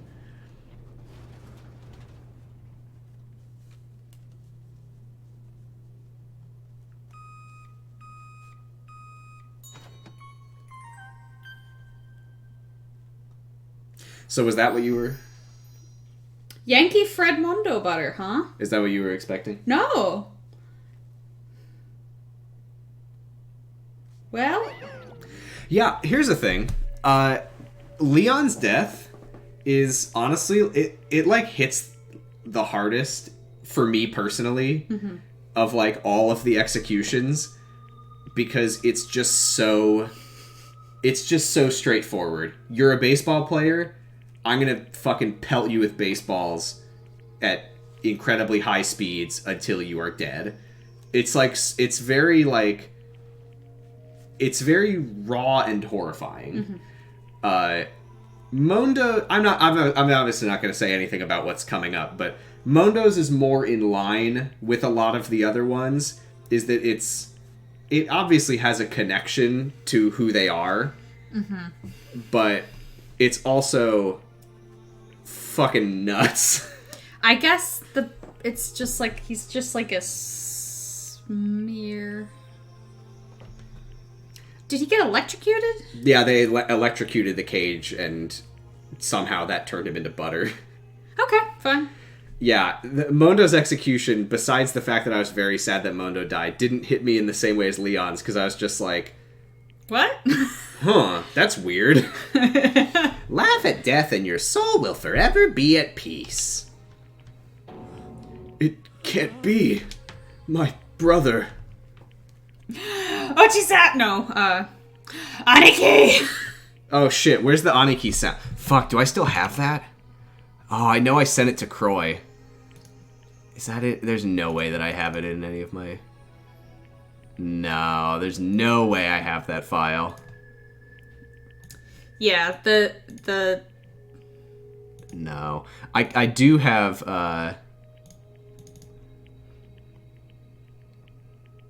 Oh, I thought I saw it.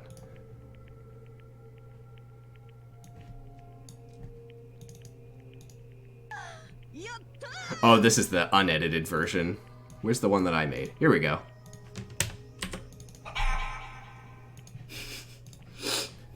It's Omelet. We love Omelet. We love you, Omelet. Yeah, also the ending of Leon's, where it's like that really, it's like the silhouette, and it's, I think he's like all red, and everyone is like backlit around him, and they're just like it's horrifying. Thanks for watching. Goodbye. For this very upsetting. It gets better. Part of the game. Kyodai. Kyodai. Oh yeah, that's more in line than Aniki. Yeah. Aniki's like looking up to him as a subordinate more. Anyway, another murder and another execution. I want to feel again. Everyone's lives are taken so lightly here. Is that what he said? I want to feel again? Yeah. I guess just he's numb to it. It's weird. I feel like I might be going mad. Maybe I'll just let it happen. Said it better than I could. Said it better than I could. As Taka's sad screams invaded our skulls, we were each forced to realize once again. But he, of course, he had to. What a disappointment. This is the end of the game. You are so dead, dude. Byakuya? You're completely insane, you know that? A game? One of our friends is dead. Do you realize that? Oh yeah, there are don't get me wrong, there are some intense executions. Mm-hmm. Some of them are like in concept a lot more wacky and out there. But that doesn't mean that it's not always like yeah, sucks. there are so, let me tell you. In the anime Danganronpa 3, there is one execution that fucking I'll say it. I was in tears. Oh man. It is fucking brutal.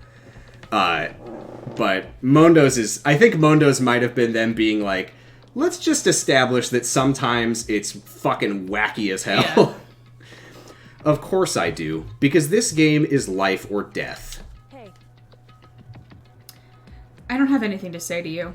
I don't have a response. You fucking disconnect again. Are you fucking kidding me? You Reconnecting. son of a bitch. Oh, that's not gonna work. That never works. Okay, welcome to the chat room. Robots connected.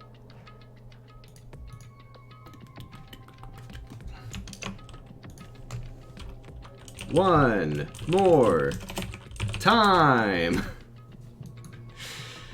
Well, the good news is the YouTube VOD is going to be perfectly fine. While we wait, let's just enjoy some sound effects. Because I have all these ones on the Stream Deck, but I don't have some of them. They put bugs in him.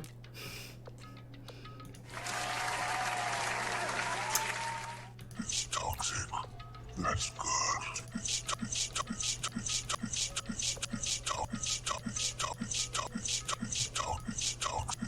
There's supposed to be a 1 in 10 chance of... There it is. Yay. You better hit Doodle. You better hit Doodle. Huh? Juice me! Juice me! The thing she's handling my little doodle with such reverence. The thing she's handling my little doodle with such reverence. The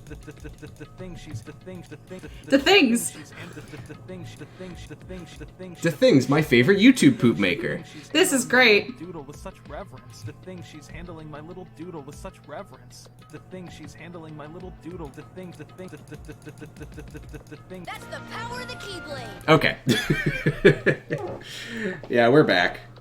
I don't have a response, except that However, I just don't understand why. Why did you go out of your way to disguise Mundo's crime? Because I'm a fucking prick. Why? Isn't it obvious? Because it made things more interesting. His voice was calm, emotionless, like the voice of death. It chilled me to the bone. Last night, when the murder took place, I was in the library as usual. So you ignored the Netam rule too? That rule never mattered to me. I don't recall ever agreeing to it. There is nothing to be done. Well, that don't particularly count. Please continue. It's your fucking rule! I know. The night grew late and I decided to return to my room. Oh, okay, I guess we do get an explanation of how this went down. Which is when I stumbled upon her. Oh. I forgot who... It's Mondo. I spotted Mondo coming out of the girls' locker room. After he'd gone, I looked inside and saw the corpse. You mean you actually witnessed the murder? He was such a fool. He didn't have the slightest idea that I'd seen him. So you're saying you knew who the culprit was from the very beginning? That's right. Indeed, but if that had been the end of it, how boring would that have been? I mean, what a waste of time to have the answer revealed right at the beginning. Which is why I decided to lend a little helping hand. I thought it would liven things up. You did all that to liven things up? I see. There is something about this case that I do appreciate, which is we don't really see a lot of this where it's just like, and I think I said something to this effect earlier, but I didn't want to be too specific about what actually happened. We don't really see a lot of this where it's like, you know, if you really want to get away with murder at Hope's Peak Academy, what you probably just do is you just Among Us it. You just fucking kill someone somewhere, you leave the weapon behind, it's something that anyone could have had access to, and then it's just a question of, did anyone see it? No? Shit. So, Mondo, of course, wasn't trying to do that. He just completely fucking lost it and didn't even realize what he was doing. Mm-hmm. But if Mondo, like, if you transpose the crime, just pull it out of the locker room into the hallway in front of the locker room, and Mondo just fucking clonks Chihiro with a heavy object, like, how the fuck are you ever gonna solve that? Mm-hmm. So there's not really a lot of murders like that in Danganronpa. So I appreciate what they were trying to do, which is be like, Byakuya, in a weird way, he did make it into an actual trial. Because if Byakuya had just said right at the top, I mean, he doesn't think of it this way, but if he had just said right at the top, like, I saw Mondo coming out of the girls' locker room, it was Mondo. I saw him vent, and he's been acting really sus all game, but I saw him vent, and that's the only important thing. Then all that Mondo has to do is just be like, no. Bullshit, it must have been Byakuya, because I didn't fucking do it. Mm-hmm. And then at that point, it's just like, well, now this is not a mystery. It's just a question of who do we believe. So in order to do that, Byakuya has to be a weird motherfucker. Yeah, so, like, this trial, and I think any trial that works the way I'm describing, of someone just going, clonk, bye, like, the only way that a case like that works is if some shit like this happens. Yeah, to make it more complicated. But all of that being said, it's the fucking worst case in the game. For all the obvious reasons. Yeah. So, anyway. After hearing about Genocide Jack from Toko, you decided to use that. It certainly gives us a lot to talk about, the though. fake murder scene. But damn, man, if we hadn't figured out who'd really done it, you would have been dead too, right? Well, obviously, I would have revealed the truth before it reached that point. Thanks, Good night, Morg. Thanks for watching. Of course. Byakuya turned and looked me in the eye.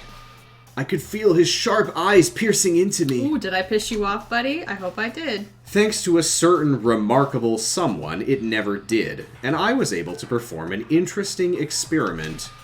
Once I do decide to become blackened, I now know who I'll have to watch out for. Correct. So that was your reason. I've totally done that in Among Us, though, being like, who is trustworthy? Who is everyone, like, really siding with, and who is everyone more suspicious of? Obviously, I'm gonna kill the person that everyone's like, okay, well, I know... I saw that they were using the scanner. I know that they're of course I'm gonna fucking kill that person. Mm-hmm. Like, take that away from them. What are you doing? I mean, Byakuya's got the game theory down. It is a zero-sum game. It is. Are you satisfied? Yes. We're done listening to your story. I love that everyone's just like, fuck off, Byakuya. Moving I get on. what you were doing, but Jesus Christ, man. There's something I'd like to ask Monokuma. What's this? Oh, I'm up next. You like to perform these elaborate executions each time, correct? My question is, why? Do you like them? But you know, this punishment, this despair, it's not just for you. All this punishment, all this despair is my gift to mankind itself. You're over-exaggerating. I am not over-exaggerating. These punishments are meant to transform all hope to despair. What do you mean? Mean? Mean? Mean? Mean. Good grief, I don't understand why you have to pick apart every little stupid thing. Whatever it is, it doesn't matter. In the end, I'm going to stand alone as the victor, and then everything will be revealed to me. Ah, the noble son of a noble family. Truly, you understand me. I think this is the start of a terrifying friendship. Shut up. I would never stoop to the level of a childish criminal like you. And let me just say this. After I have achieved complete victory, you're up next. I'm going to find you and kill you. Understand? In the name of my family. In the name of the Togami family, for which victory is a foregone conclusion. Ooh, so cool! It's like you're the main character of a video game or something. No trash mob for you! I swear, whatever it takes, I will kill you. Hoo hoo hoo, temper, temper. Sounds like someone needs a nap. Hoo hoo hoo, boo hoo hoo hoo hoo.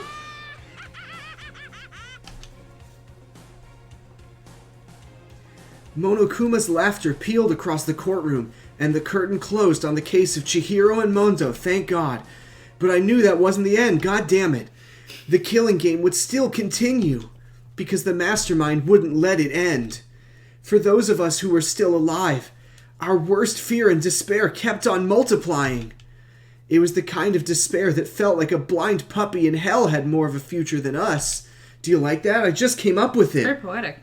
All of our courage, our effort, our friendship, it felt like it amounted to nothing at all. It was the worst kind of despair. Sort of an ultra despair. Well, anyway, like I was saying, this is a pretty good spot.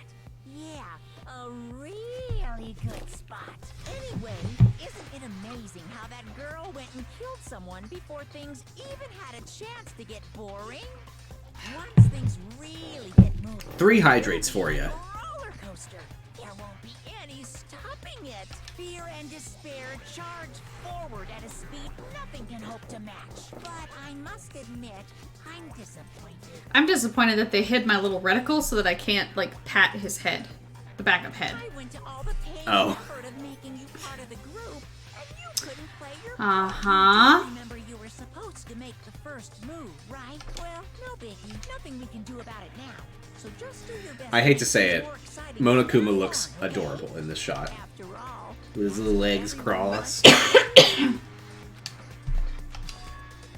I'll just read this in my voice, because we don't know who this is. There's one thing I'd like to ask you. I was actually... that kind of had Byakuya tone. That was not on purpose. Who is it? The 16th high school student, I mean. my, you really took me by surprise there. I know I said you could ask anything, but super denied, ultra denied, demonic denied. Because you see, Yeah, that's true. in the hole, and nobody be dumb enough to reveal that, right? No matter how close they were to their friends.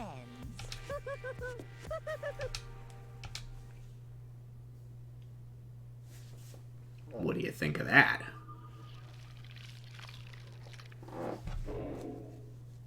That's chapter 2. Ugh. Well.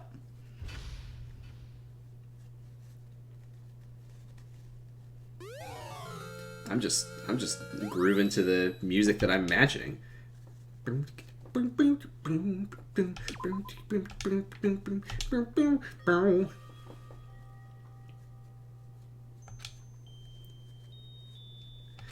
Oh, here, hold on. Don't advance the text anymore. One sec.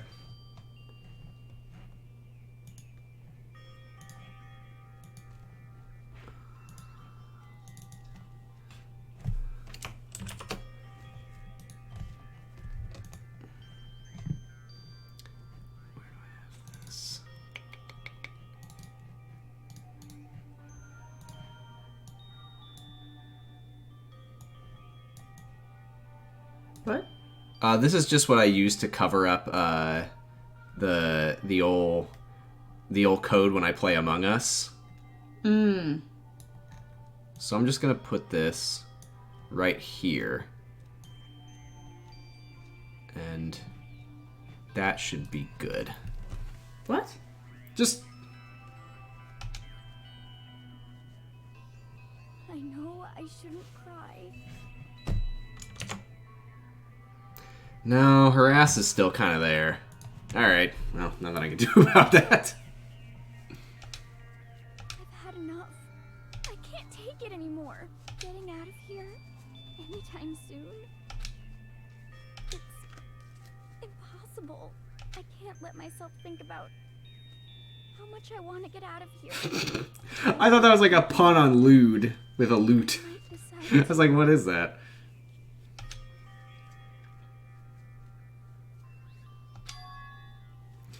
Donuts. Alright, let me just delete that. Just a little something for the fellas of looking at Hina's ass while she's crying. Yeah. I need to eat some donuts. That'll cheer me up.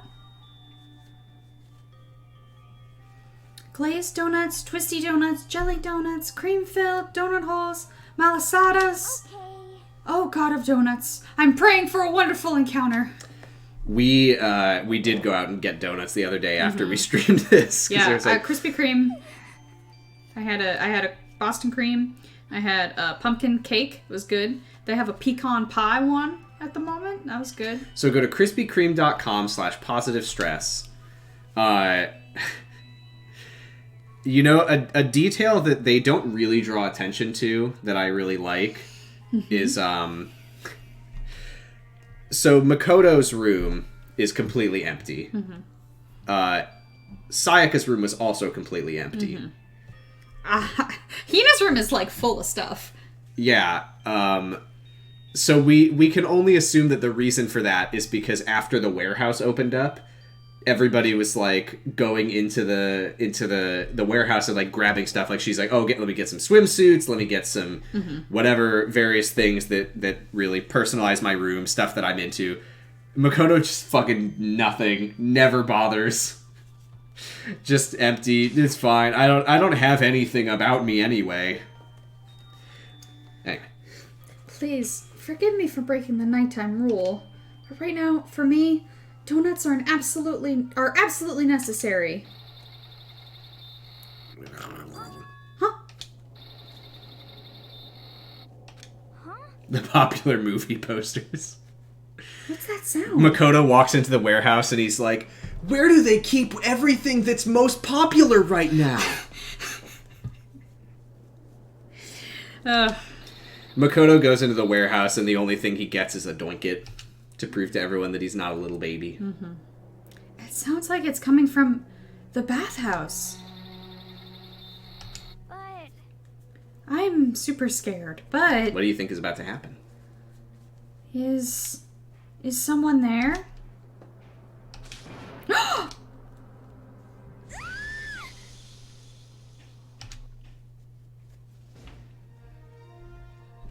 A next generation legend. Stand tall, galactic hero. How much more do you want to do? We've been going for a while. We finished all of the stuff that we needed to finish. We did the whole trial. This was I was going to say this was a long trial. This was a trial that was made long by the amount there was to say about it.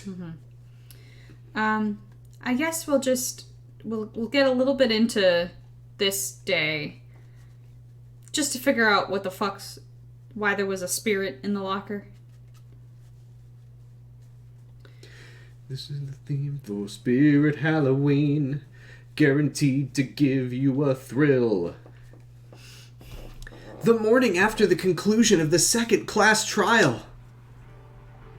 Everyone met up in the dining hall, just like always. And I expected it to start like any other day. That's what I expected, but...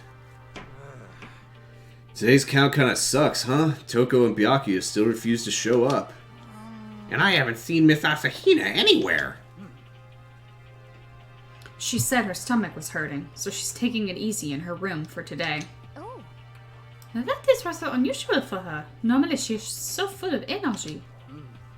Which is exactly what makes me worry. So then, So, it's just 7 of us then? It looks that way. It's times like this where the committee chairman needs to get things going with a bang. Damn. Or not. Taka hasn't said a word since everything that happened yesterday. One look at his face showed he hadn't slept a wink last night. It must be because of Mondo. The two of them became so close, And then he finds out Mondo killed Chihiro. And then having to watch Mondo get punished. And nothing he could do about it. I can't even imagine what it must have done to him. So, I mean, what's gonna happen now? We haven't found any way out, and we have no idea if help's ever gonna come. Now I'm all depressed just thinking about it. We simply have to make the best of things. Do our best to get along, live here together in peace. Forget about the outside world, and accept this new life. That is the only hope we have now. What? To live here forever? Here we have every convenience. We have food, clothes, our every need is seen to. Why are you dissatisfied? In fact, let me ask you this. What is it about the outside world that you long for? I need to find out about my parents' couch. Competition, discrimination, victimization, and violence. As society grows, so does its perversion. That's true. We don't have any of those things in here. In which case, is our current situation not... Demon angel, pretty pudgy princess. Okay. Maggie, the drill shop owner, the bunny-eared Amazon, Catgirl Dog Boy, Robo Justice, the Galactic King. And what I mean is, there's no 2D here. There is nothing to be done. The Mastermind puts such base desire to their advantage, bending you to their will. Okay, well, anyway, since Taka's like catatonic, as the oldest one here, I'm officially stepping up to take the lead. So, we're all gonna work together and spend the rest of the day searching the school. Searching? Well, I mean, since the class trial's over and all. There should be new places for us to investigate. It's kind of sounded like you kind of Celested at the start there. Yeah, I know. Yeah, that's the ticket. Maybe we'll find some kind of clue this time. Then, once we're done eating, let's split up and begin looking around. Do you have any problem with that, Celeste? There may well be a discovery waiting for us which may further enrich our life here. No, the point is to look for clues. And just as we were starting to come together, she barged in and ruined the conversation. I gotta say, coming through the second trial, I remember the first time I played it, I was like, Jesus Christ, that was a lot. And that was a real mess. I'm so glad that Genocide Jack is still around. Nobody called for you! What the? How come it's Genocide Jill and not Toko? God, this place is just amazing! Finally, like a place I could just be my murderous self! Which is why I've decided to stop holding back and spread my wings. No more hiding in a cave for me. And you might be wondering, does Genocide Jack have a social link? Yep. Sure as hell does. I have another battle to fight. The whole killer with a split personality thing is so overdone. I gotta destroy that stereotype. I've told you about that voice line. You SOB! I love it. It's so fucking good. I'll fight all day and all night to murder those totally slanderous cliches. But you are a killer with a split personality. If she weren't here, my chances of survival would go up at least 10%. Come on! You gotta back me up here! Even the biggest stars need the little people to hold them up.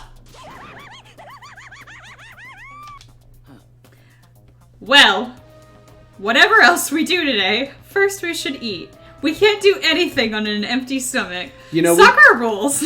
Yeah. Anyway. I love Sakura. Let's have breakfast. I think we're at a point where I can start revealing my opinions now, because I couldn't just be like, yeah, Leon, I don't really have any opinion of Leon, I guess, now that I think about it. I love Sakura.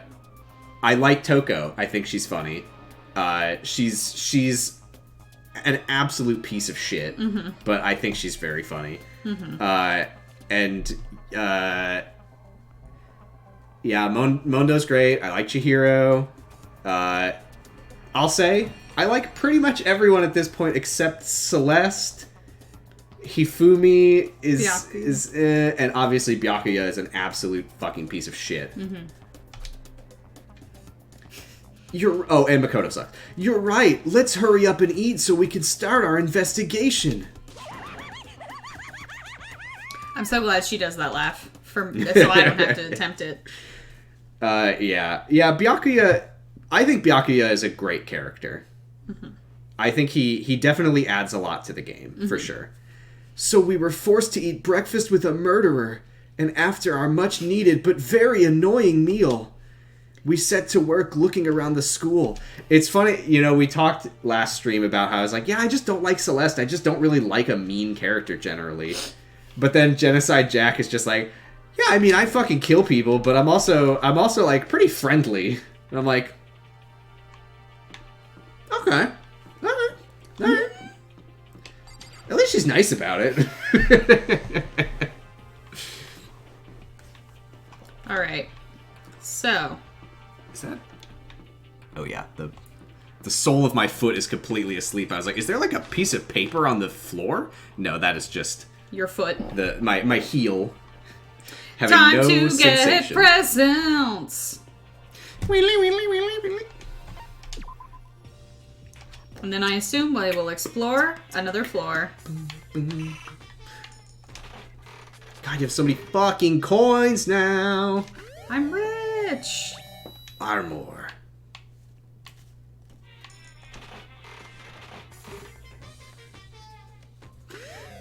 I wish instead of the put in more coins to lower your percent repeat chance, repeat percent, whatever, I wish that you could just fucking be like, here, I'm going to put 50 coins in. Give me 50 items. Yep. Thank you. Yeah.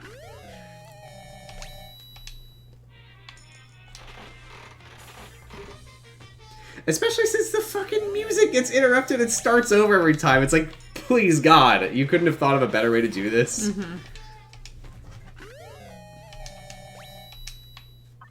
Yeah, I've done the math. It literally works out that your percent repeat chance is lower by just putting 100 coins in one by one than putting 100 coins in at once. Like, I don't think there's any. It's just how much of a hurry are you in to skip to new stuff. I think we would probably. Yeah. Did we fucking disconnect again? Yeah. Oh my god. Whatever. I'll just restart the bot. We'll just keep going. Like this is fine.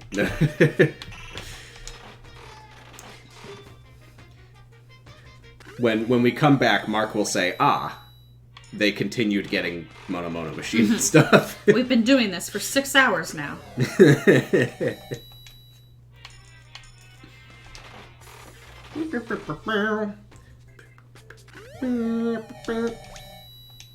think it's probably enough. All right, let's see what we got. Cola. We got a rose hip tea. Hey, we're back. Ridiculous. A ration. Taste isn't bad, and certain snakes that enjoy hide-and-go-seek are just crazy about it. What is... That's gotta be a reference to something. I don't know what, though. The love status ring and everlasting bracelet. New. Say once you put it on, it'll never come off again. That seems like some shit that fucking Yasuhiro would wear. Glasses. See, wearing these while performing incantations will help you better speak with the target of your spell. Okay, well, I wonder who that's for. Well, who do you think? Person who does spells. Say it. Hero? Yasuhiro hates the occult. Oh, true. That is a trap I fell into with him so many times of being like, obviously he wants this weird pseudoscience shit. A dandelion like, hey, I hate you can that stuff. blow the fluff away and the attached string will pull it back. That's a very silly toy. I like that idea, to be perfectly honest. Yeah, Rose Whip, which I accidentally gave. Muramasa. Look at that! You can't even cock it. Shit. Berserker armor. Wear immense power at the cost of their soul and senses. A phone. But for some unknown reason. Doesn't let you hear the person on the other end and doesn't let them hear you. That's what some fucking are these presents? Mystery man, mystery team, Kel. Like, I'm invisible as long as nobody's looking at me. A jewel treasured by an ancient super race. Even the devil has Stokes, friends. hello. Hello. And then tears flow. Okay. Don't you want to read the description of the Kokeshi Dynamo? I already know that it's a vibrating.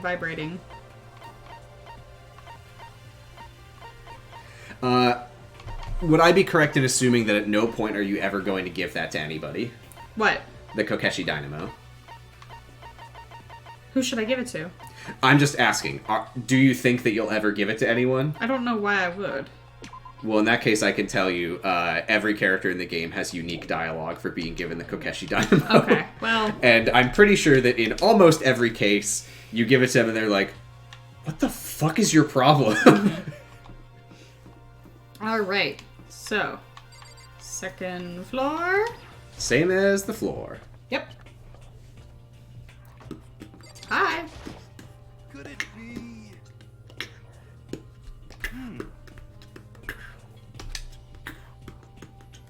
Third floor. Can't match this rhythm at all. I'm so sorry. Check your map. It'll. This is not a normal school. They put the stairs in weird places. Oh, it's back and left. Ah, and up we go. I fast traveled so often that I honestly don't even really remember the layout of any floor. But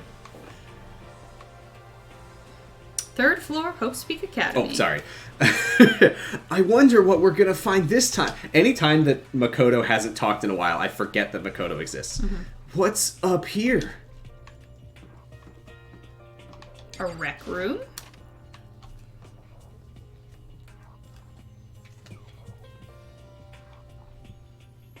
So this is... Let's see. A recreation room. A student place for students to come and relax. I never would have imagined a school having a place like this. Really? Well, no normal school would. It has Othello, shogi, even a dartboard and a pool table. I mean, there's dorms. Like, I think that this is Yeah. the least implausible thing about Look Hope at this. Speak. They have even provided us with a remarkable number of magazines. I mean, this is just Latnock. Those will be certainly helpful. Kyle in XY keeping our spoilers. boredom at bay. Ring, ring, ring. Hello there. Allow me to expound. We've got fashion, motorcycles, martial arts, video games, baseball, science, all kinds of magazines. Oh, but nothing dirty. This is a school after all. If you need a quick fix, check out the swimsuit mags. So then, And will you be adding to our collection as new issues come out? I actually do really like her voice line that played there. Go. So then, just like, anyway. Right. Sorry, no can do. Even if I wanted to, right now magazines are kinda what? Oops. Nothing. Never mind. No. Anyway, that's it for my expoundation. Bye bye. What he just said. I know, right? It bothers me too. most unfortunate. Light here would Theo be that much nicer if he could add some new issues once in a while. How disappointing. I mean, when I was a kid, I was subscribed to Game Informer because we bought a game at GameStop one time. And I literally just had like 5 issues of Game Informer, and sometimes when I would bored, I would just reread the same game. Be like, oh, that's interesting about like fucking like WWE 2K4 or whatever game that came out 6 years ago. Be like, oh, that looks like it'll be pretty cool. Wow, innovations that are already out of date? Wow. Neat. Really? Oh, I think I said that wrong. Really? There's a copy of Othello here. I'm pretty bad at it, though. Have you ever played Othello? I've never played Othello, but I don't know anything about it. Do you think the light will beat the darkness? No, I think the darkness will defeat the light. That's the power of the Keyblade. This looks like some kind of bottle, but what the heck is it? Maybe it's just for decoration or something. Okay.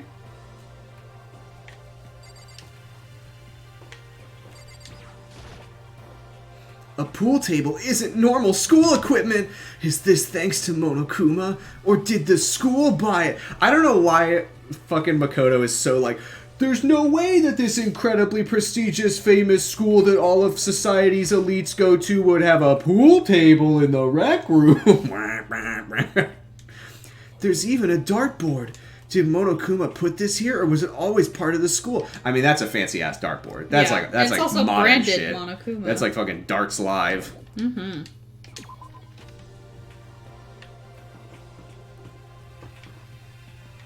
Rec room. Kyoko. The Kyoko area. Huh. This floor seems to have a Kyoko. So the third floor opened up this time. After a brief Excuse me, investigation, are you the same Kyoko from the other floors? It looks like there's a physics lab and an art room. Yes, Makoto. Very good. Wow! I also found a huge machine of some kind in the physics lab. I wonder what it does. Particle accelerator, let's Kyoko's go. just like, very good, Makoto. Now put your hands over your eyes. Okay. Where'd you go? Art! I'm still here, Makoto. How can I hear you right now? This doesn't make any sense. Wow! Art! At first glance, this looks like any normal art room.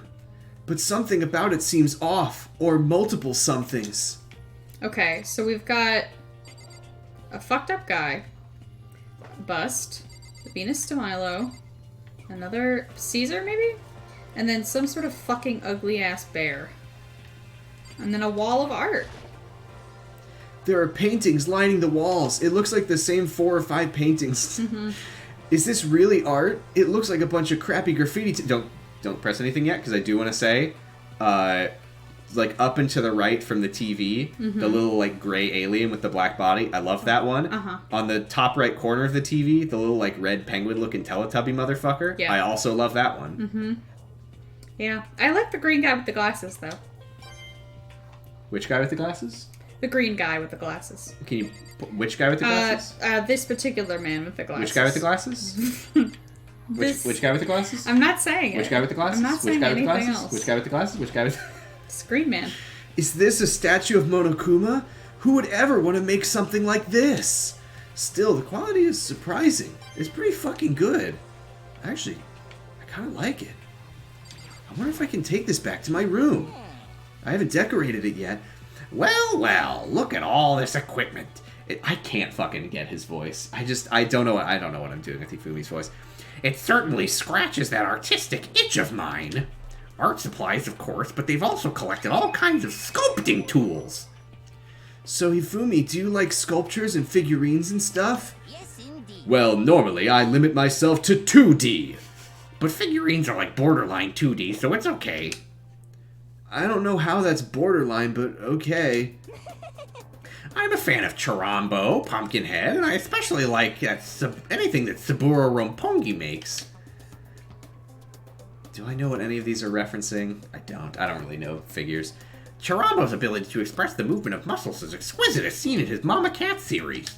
Pumpkinhead is like a little sculptor fairy, representing this century's greatest quality. Saburo Ronpongi, meanwhile, is known for his Mecha Musume series, which led to a worldwide tour. These are probably references to, like, doujin creators, and not, like... It's not, like, Nendoroid or whatever. Okay. Anyway. Truly, they can only be regarded as the Elite Four. I'm, like, trying to figure out the reference, but I am so far removed from this whole thing. But one of your elite is missing. One time, though, when I had really bad depression, I did want to get a Joseph Joestar figure, but it was so fucking expensive. I was They are like, expensive. I literally, there is a flow chart that I think is made by someone on the 4chan anime board that's like, should you buy this figure you're thinking about buying? And I think that it led me to, like, sleep on it 3 or 4 times. And ultimately, I was like, I don't think I need this. And then you said, thank you for this valuable piece of information, 4chan anime boards. Anything else? I don't even remember how I found that flowchart. I think I just Googled, like, thinking about buying figures, or, like, figure buying advice, and it was like, don't! And I was like, oh, okay. Well, the Elite Three just sounds stupid now, doesn't it? Yes, indeed. Besides, that empty seat rightly belongs to me. It begins. Today begins my reign as the legendary ruler of the next century. I see. Well, good luck with that. I read that a little too sincerely. Well, good luck with that. Neo? This is a statue of Neo. I've never really heard of anyone using a Neo statue for life drawing classes or whatever. I assume that's a deity? Japanese deity, I assume. I'll Google it. It's a locker! It's a locker!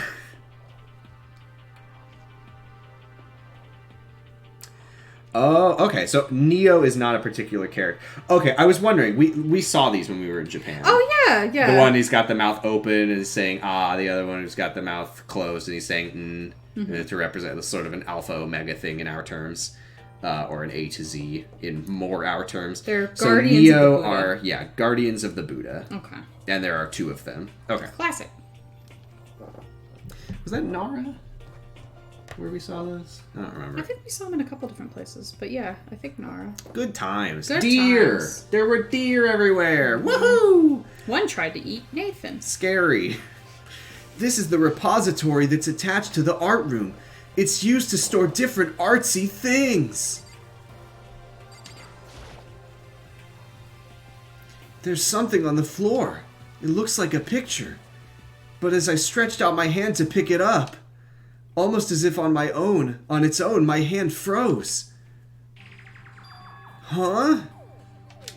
What I saw in that picture was Chihiro, Leon, and Mondo.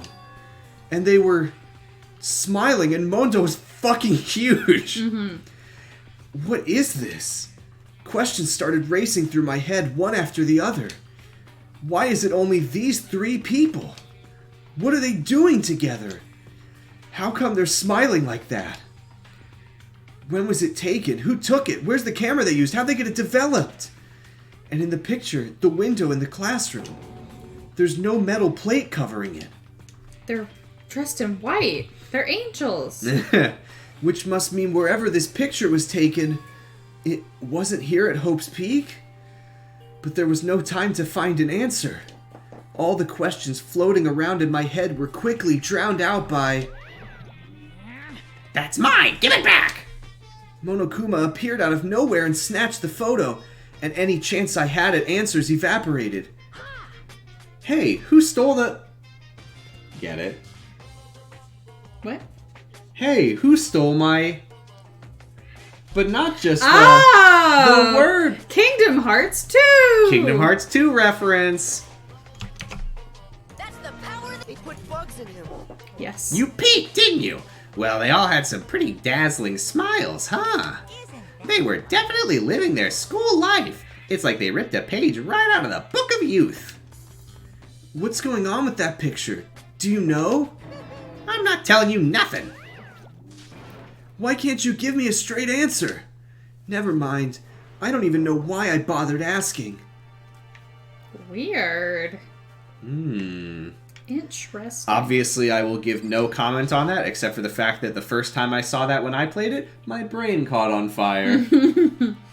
There are wooden mallets hanging onto the wall. If I had to guess, I'd say they used them for making sculptures. You take a big block of clay and you get a hammer and just... Obviously not. You get the marble and you go like... And Be the marble! Yeah, and then underneath it is a beautiful statue. Alright, bye, Hifumi. Good luck with whatever thing you're doing. Come on. Okay. There's the repository. Yeah, that area on the bottom left. And there's the 2 classrooms in the top. I don't know if you need to go into the classrooms. I might. We'll find out. If leaving this next area doesn't do anything, then we can assume that means that you need to go to those classrooms. Physics. Ooh. Hey, Taka. I had a really hard time there because I was about to go, This is the physics lab. It's less like a classroom and more like some kind of research institute. Hey, Taka. Hey, Taka. Don't you think this... This is so fucking funny. Makoto just being like, this looks like some kind of research institute. Hey, Taka, don't you think this place looks like some kind of research institute? Still no reaction. I really thought that would really get him going. Taka, that's a big fucking machine, isn't it? Yeah, that's right. Holy shit, that's a big fucking machine. Oh, it's a digital camera. It's got some kind of weird anime-style design on it. I don't know why I said style. It's kind of beat up, but it looks like it still turns on just fine. Yeah, it still works. I should show the others later.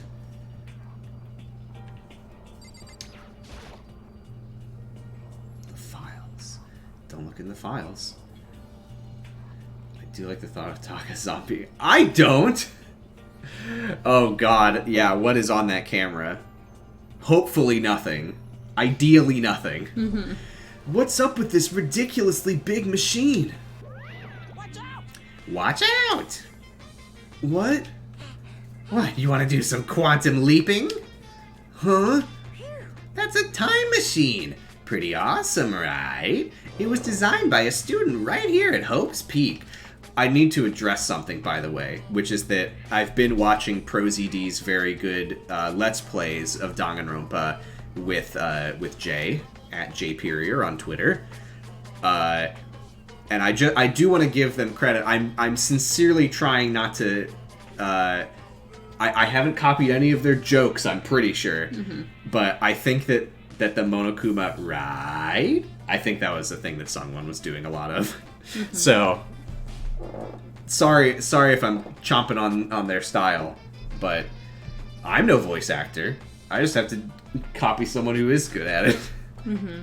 The ultimate physicist. Although they don't go here anymore. They died during the tragedy. A time machine? Seriously? So, it can go back in time? Okay then, let me get in there. If I can go back to the past, then I can... This time I'll stop Mondo for sure! Oh, sorry, not possible. This particular time machine can only go back 1 minute. It comes in handy when you, leave your pizza bagels in the microwave 1 minute too long. 1 minute? Oh, that's alright. No worries. You sound disappointed. Hey, I always appreciate a lurk. Lurkers are the backbone of our economy. Mm-hmm. But actually, I was lying about the whole thing anyway. There's no such thing as time machines. What? Honestly, it's just an air purifier. Air purifier? It can produce clean air no matter where you're at. With that thing, you could even live on Mars. But what with the discombobulating gravity and deadly low temperatures, you probably don't want to live on Mars. Anyway, this machine is the reason you guys have all this delicious air. So don't go messing with it. You break it and it's your butt. This huge thing is just an air purifier? And more than that, to go out of your way to say something you know will hurt someone who's already suffering. I thought better of you, Monokuma. God damn you! Nice. A quarter. Here, take this, kid. Just flicks a coin at you. That was pretty mean of me, huh? Here's a mono coin on me. Here, buy a vibrator with this. It's super... What was the... Equipment room. This is the equipment... It's super disorganized and there's a strange chemical smell in the air. Ah, this place is so relaxing. So calming. The smell of formaldehyde is almost unbearable. It's so tempting. I just want to just dunk myself right in it. Of course Genocide Jack likes it. That just goes to show how disgusting it really is. Makoto, you gotta play a Mortician's Tale. You'll see all this stuff in a whole new light. I discovered lots of stuff, and it was all strange. But I don't know if any of it was an actual clue. I'm just getting more confused. Maybe I should head to the dining hall and talk about it with everyone else next time. Yeah. For now, for next, I should head to... I think you can just save in the middle of this. Alright. Oh boy. Big stream. Lot happened. Big stream. Lot happened. We finished the Chihiro trial. We've unlocked level 3, where there's an art lab and a mysterious camera and a mysterious photograph and a big ass air purifier allegedly. And now what's my hair doing here? the hell is going on? What? I was like, what the hell is happening here? Anyway, thank you so much for watching this evening. We'll see you next time. Hopefully my hair hasn't been like that for the past 3 fucking hours. I'm very vain. I need a haircut. Bye. Have a good night, everybody. Let's see if anyone's streaming. I really doubt it, but... It's late, but somebody could be streaming. Ooh, Ori is streaming. Ori is streaming Final Fantasy 14. Let's go raid Ori. Goodbye. Let's go see Ori. Goodbye, everybody.